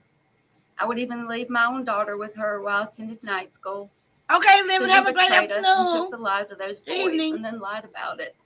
For days. Pit crew pull up tomorrow. When she did this, she destroyed a trust in me that I've never regained. And as a result, I do not develop close relationships with others easily, in particular females. Anxiety and depression have plagued my life for years. I push it away during spring and summer as best possible, but it always creeps back up around Alex's birthday when it rolls around in August, because I know Michael's won't be far behind in October. And then the anniversary of their death on the 25th. In my mind, I always refer to this period of time as the sad months. Throughout my career, the majority of any time missed at work is around Michael and Alex's birthdays and the anniversary of their death. I stay in bed and sleep to deal with the depression. It's just easier this way, or at least it seems to be. Something as simple as taking up a new hobby turned into a nightmare for me last year. My boyfriend and I decided to take scuba diving lessons. I geared up with all the equipment. Child, not face scuba mask diving. on, oxygen tank on my back. Stepped off the side of the pool into 15 feet of water and immediately sank to the bottom from all the weight I was carrying. Normally, you'd remember to breathe and begin to. I had studied for all the weeks leading up to that point, but nothing prepared me for dropping into a body of water and the feeling of being weighted down, unable to breathe, and seeing Michael and Alex's face. I immediately panicked, ripping off my face mask, sucking in water, and not being able to come to the surface from all the weight I was carrying. I was drowning, and I knew in that moment that was the closest I'd ever come to knowing what my nephews had endured and how horrific and scared their last moments had to have been. Wow. Something as simple as taking up a new hobby was yet Wow. one more thing Susan was taken from me. In over 25 years, I have found myself finding comfort going to the cemetery where the boys are buried, beside our older brother. I go there often and I will tidy up their graves, where people have left trinkets or gifts, and I talk to them. I go there when I'm happy. I go there when I'm upset. Rainy days, sunny days, cold days, and hot days. It doesn't matter. It brings me peace just being there. But as a result, I'm not able to bring myself to move away from Union County because now I don't want to leave them. We have missed Michael and Alex's kindergarten graduations, numerous birthdays, birthday parties, summer vacations, Easters, along with annual Easter egg hunts at Meemaw's, Thanksgivings, Christmases, football, soccer, baseball games, proms, high school graduations, possible marriages, and births of their own children. We don't know because they never had a chance. They never had a chance to live a life of their own. Susan took that from them. She took that from us all. And now she wants a chance to be free after only serving 30 years. No. Yes, that's the father, David. Life should mean life. Smith. I'm respectfully asking you to please deny her request for parole. Thank you. Thank you, ma'am.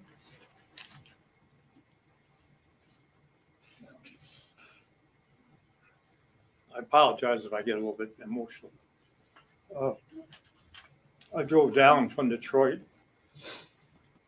on Monday night, which was Halloween before that week. And a young man, middle-aged man then, I'm an old man now, but the boys never got to. As Becky said, they missed a lot. They missed their life. Today they would be in their 30s. David would probably be a granddad. The boys were still here. I took my sister out to the lake yesterday, and it's a beautiful drive out there. I was just thinking, all that time she had time to change her mind, to stop and turn around and not go through with it, but she did. And then the boys were gone. A year later, I came back down for the trial. Tommy Polk did a good job. They proved that she was guilty. During the sentencing trial, they came back and recommended life. Tommy had argued for the death penalty. The family was for death penalty. They come back and recommended life. But we said, well, we'll live with it. You know, she'll have to live with it every day for the rest of her life. So we were satisfied with life, but we do not want a parole. We were against any parole for her. And then two other items going back 30 years. The Friday morning after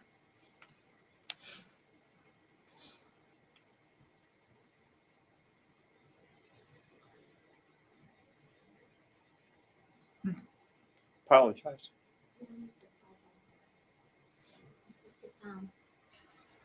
But the Friday morning after David, his dad, my brother's wife, and I, the four of us, were sitting at Holcomb Funeral Home in Union and discussing the funeral arrangements. David asked to see the boys, and Mr. Holcomb had a funny look on his face, and he said, "Mr. Smith, could I see you?"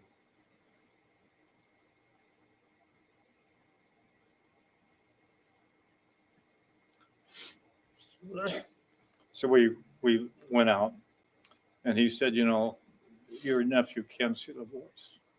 And he told me why. He said, "You know, the boys were in the water for 9 days." My, like Steph would say, my. So I went back and told David, I said, "You know, it's better that you don't see the boys."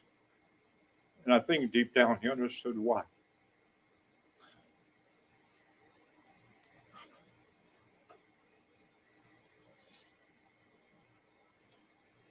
The next day, Saturday, three of us, David, his dad, and I went out to the Bougainville United Methodist Church Cemetery and to look where the boys are going to be buried. And David's brother, Danny, who had died 3 years earlier, was buried there. David wanted his boys buried next to his brother, their uncle. But the way the cemetery was laid out, there was no room for the boys to be put next to Danny.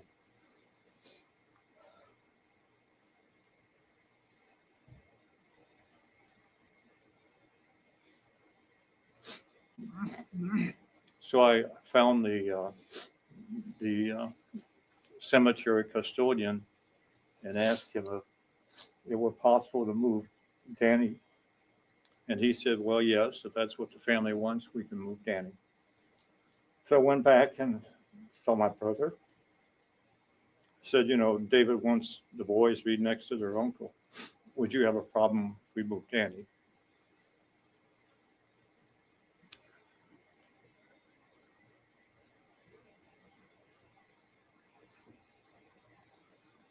And he said, "No." So if you go out to the cemetery, you'll find that Danny and the boys are side by side.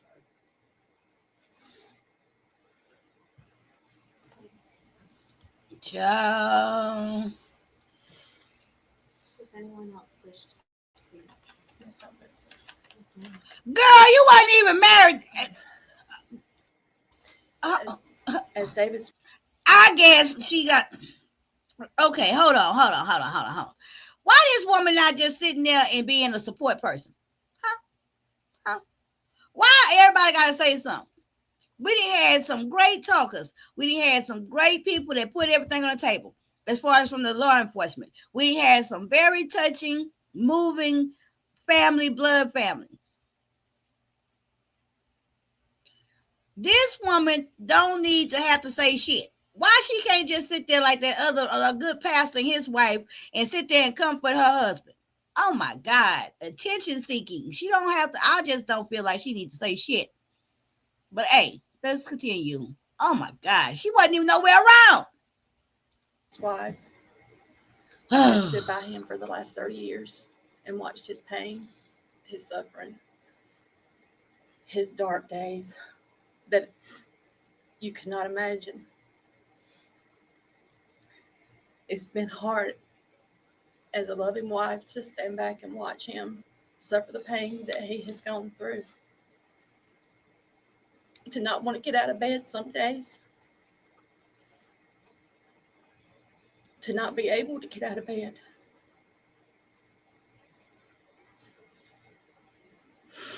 Because the pain was so much for him.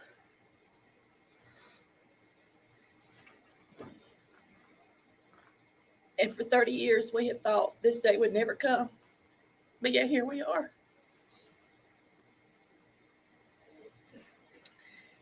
I don't feel that it's time for her to be let out because she took 2 lives.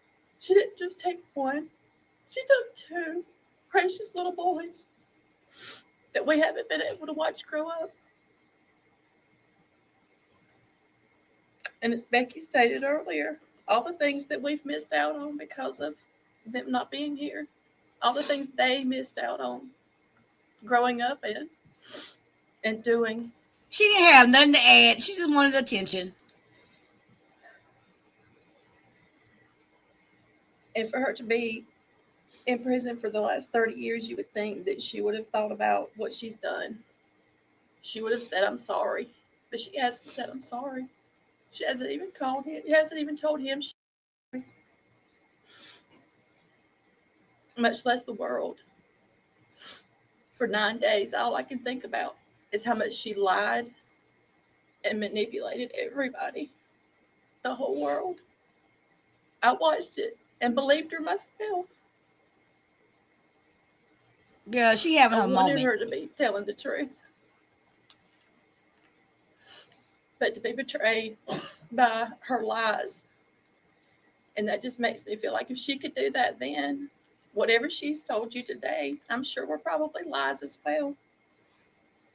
Because she has shown in her last 30 years what she does in prison.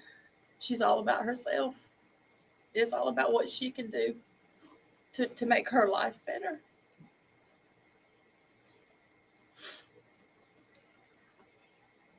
Michael and Alice didn't get a chance at life. They were forced the death penalty. She took that from them.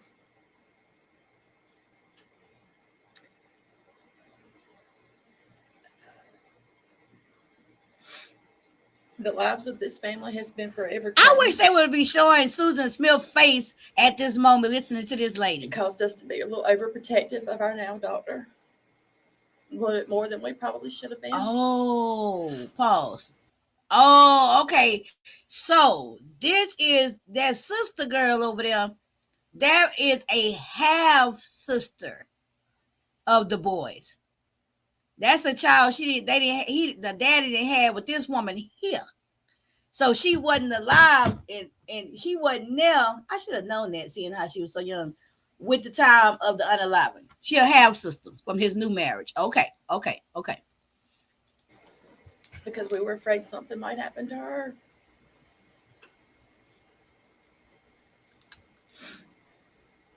It's changed the way we look at life. It's changed the way that we look at everybody. Exactly. She's doing too much. I trust? For a long time, I didn't trust a lot of people. I had to be careful, around certain people. I didn't know if I could trust them or not. All because of her lies.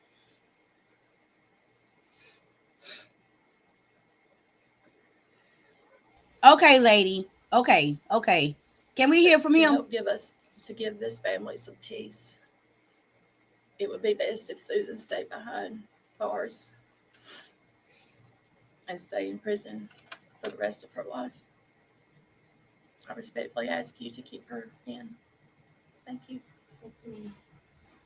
She another one couldn't force out no fake ass tears. She tried though. Does anyone else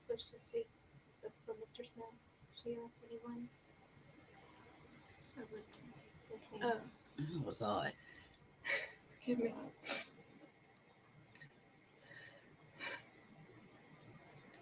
Most of what I have to say is going to be pretty redundant.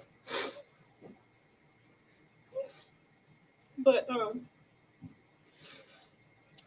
primarily, I would just like to focus on,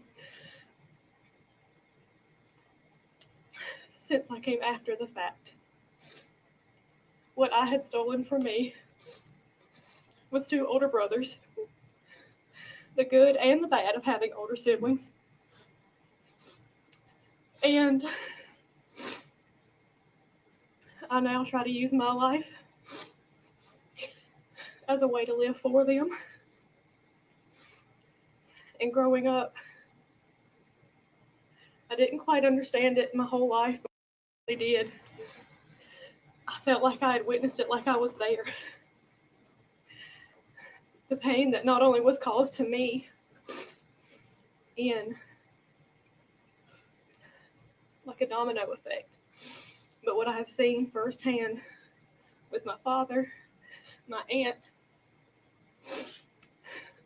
and our whole hometown. We can no longer say that we're from Union County without Susan's actions being brought up.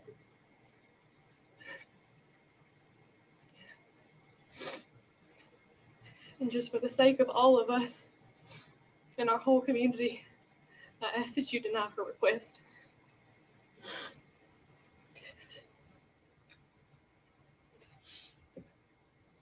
Short and sweet. Short and sweet. That's how your mama should have attempt it. Okay. Okay.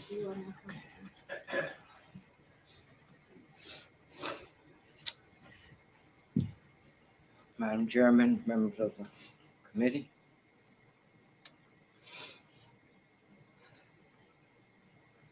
It's been a tough 30 years. I'm not here to speak about what she's done in prison. Correct, Lady Steph. The records, accounts of all that. Just here to advocate on Michael and Alex's behalf. And as their father.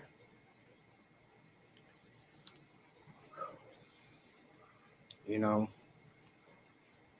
God gives us free choice. And she made free choice that night to end her life. This wasn't a tragic mistake. It wasn't something that she didn't mean to do. She purposely meant to end her life. I never have felt any remorse from her for it. She's never expressed any to me. I never seen it on paper.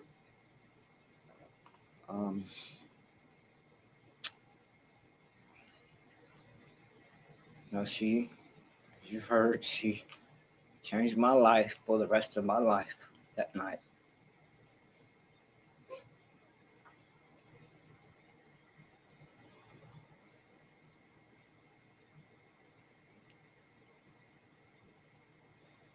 Some for the better, some for the worse, but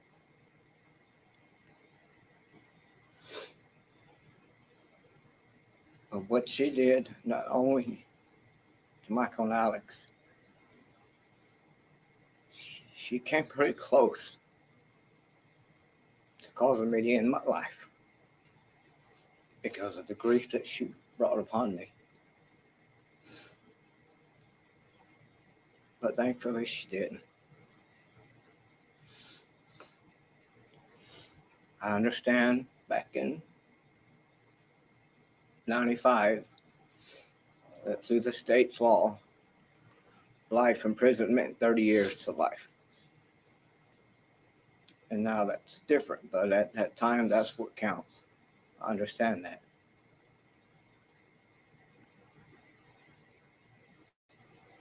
But ultimately, to me, that's only 15 years per child. Her own children. True, true, true. Good point. It's just not enough. So I'm asking that you please deny her parole today. and hopefully in the future, but specifically today. Not let her out.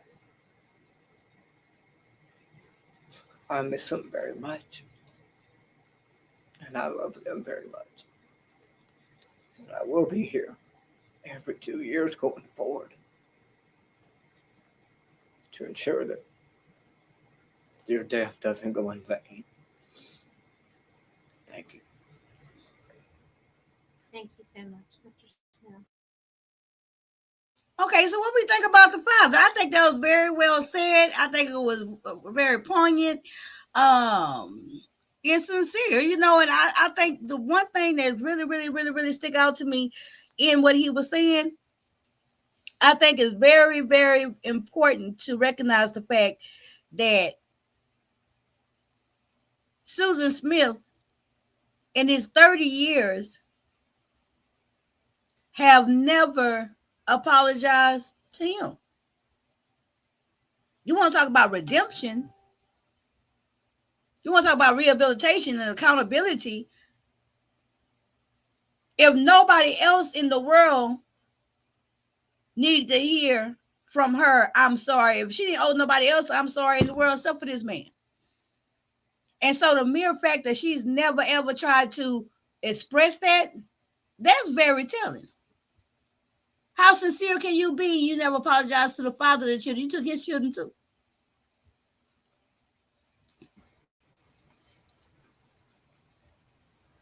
Again, please know how very, very sorry this board is to all of you for all the pain that this crime caused you. But we sincerely appreciate you all being here with us today. Thank you very much.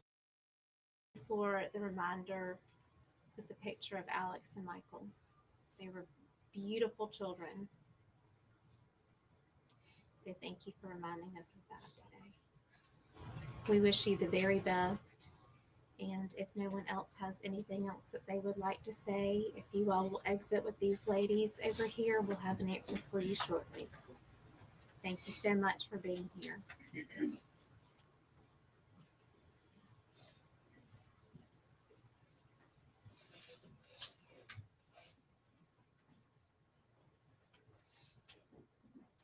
Very true, Jill. Now they say this is the full parole hearing, so I want to hear their explanation for what happened. So I hope it looks like it's about to end. I hope not.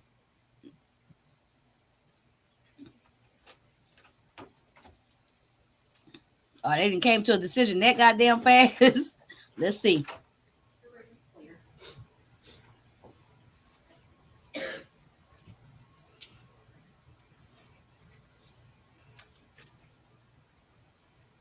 As a reminder, Mrs. Mira did recuse herself. Damn. Ms. Susan Smith is denied parole. The vote is unanimous. Damn. 1 and 6. Thank you. They make short business of it, huh? Damn. So unlike the Louisiana Board of Paroles, Appointments of Paroles, we're familiar with that over here on Lit Lane, right? In Louisiana, when they do they parole hearings, hey everybody, welcome to the they program. literally state like what they reasoning it. Okay, this is just a big night. I have been waiting for 30 years. Hold on. Child. Okay. Took me forever to stop that video, right? So, in the other Louisiana Board of Pardons and Paroles, and I'm going to bring back that content, right? Free, I'm going to keep them. I am going to bring that back. They give more pomp and circumstance. They talk more about what they heard and what they would like to hear, what they say what they can maybe improve. They get denied. You know what I'm saying? If they get approved, they say the stipulations. Baby, North Carolina don't do none of that shit. They just put up, they play tic-tac-toe on your ass. They put up all X's or O's. And everything, as we saw with that boy, lit the hell up in a matter of 15 seconds to say denied. So basically, we're going to be hearing about this for the next couple of years. Now, each time they come up and be eligible for parole, they don't have to take it. They can say, no, I don't want to go in front of the board. But I'm pretty safe in feeling and saying that she's gonna be asking for parole each and every time. So we're gonna be looking at this all the time, right? So, all right, you guys, we did 3 hours and 35 minutes of this mini true crime marathon. A little of this, a little of that. We started off with a couple of live reactions to some arrest videos, and then we went to this sentencing for Susan Smith. I hope you guys have enjoyed this little break in the commentary around these places. I hope y'all enjoyed this little time together here on Little Lane. The jury, a lot of the Little Lane jury box was up in here. I have enjoyed this time with y'all. You know what I'm saying? I feel like I'm invested into my day. I feel better than how I was feeling when I got on here.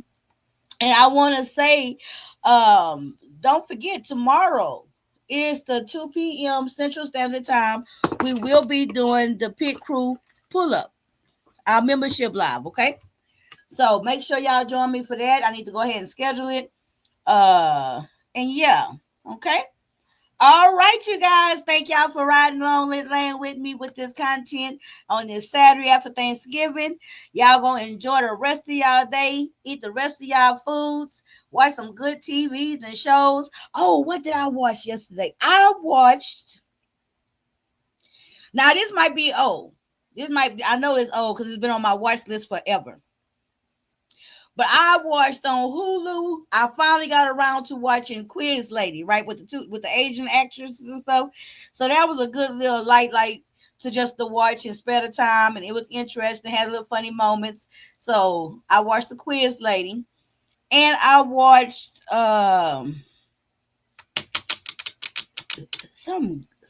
watched something good the other day. Let me see. I'll tell y'all about it later. Okay.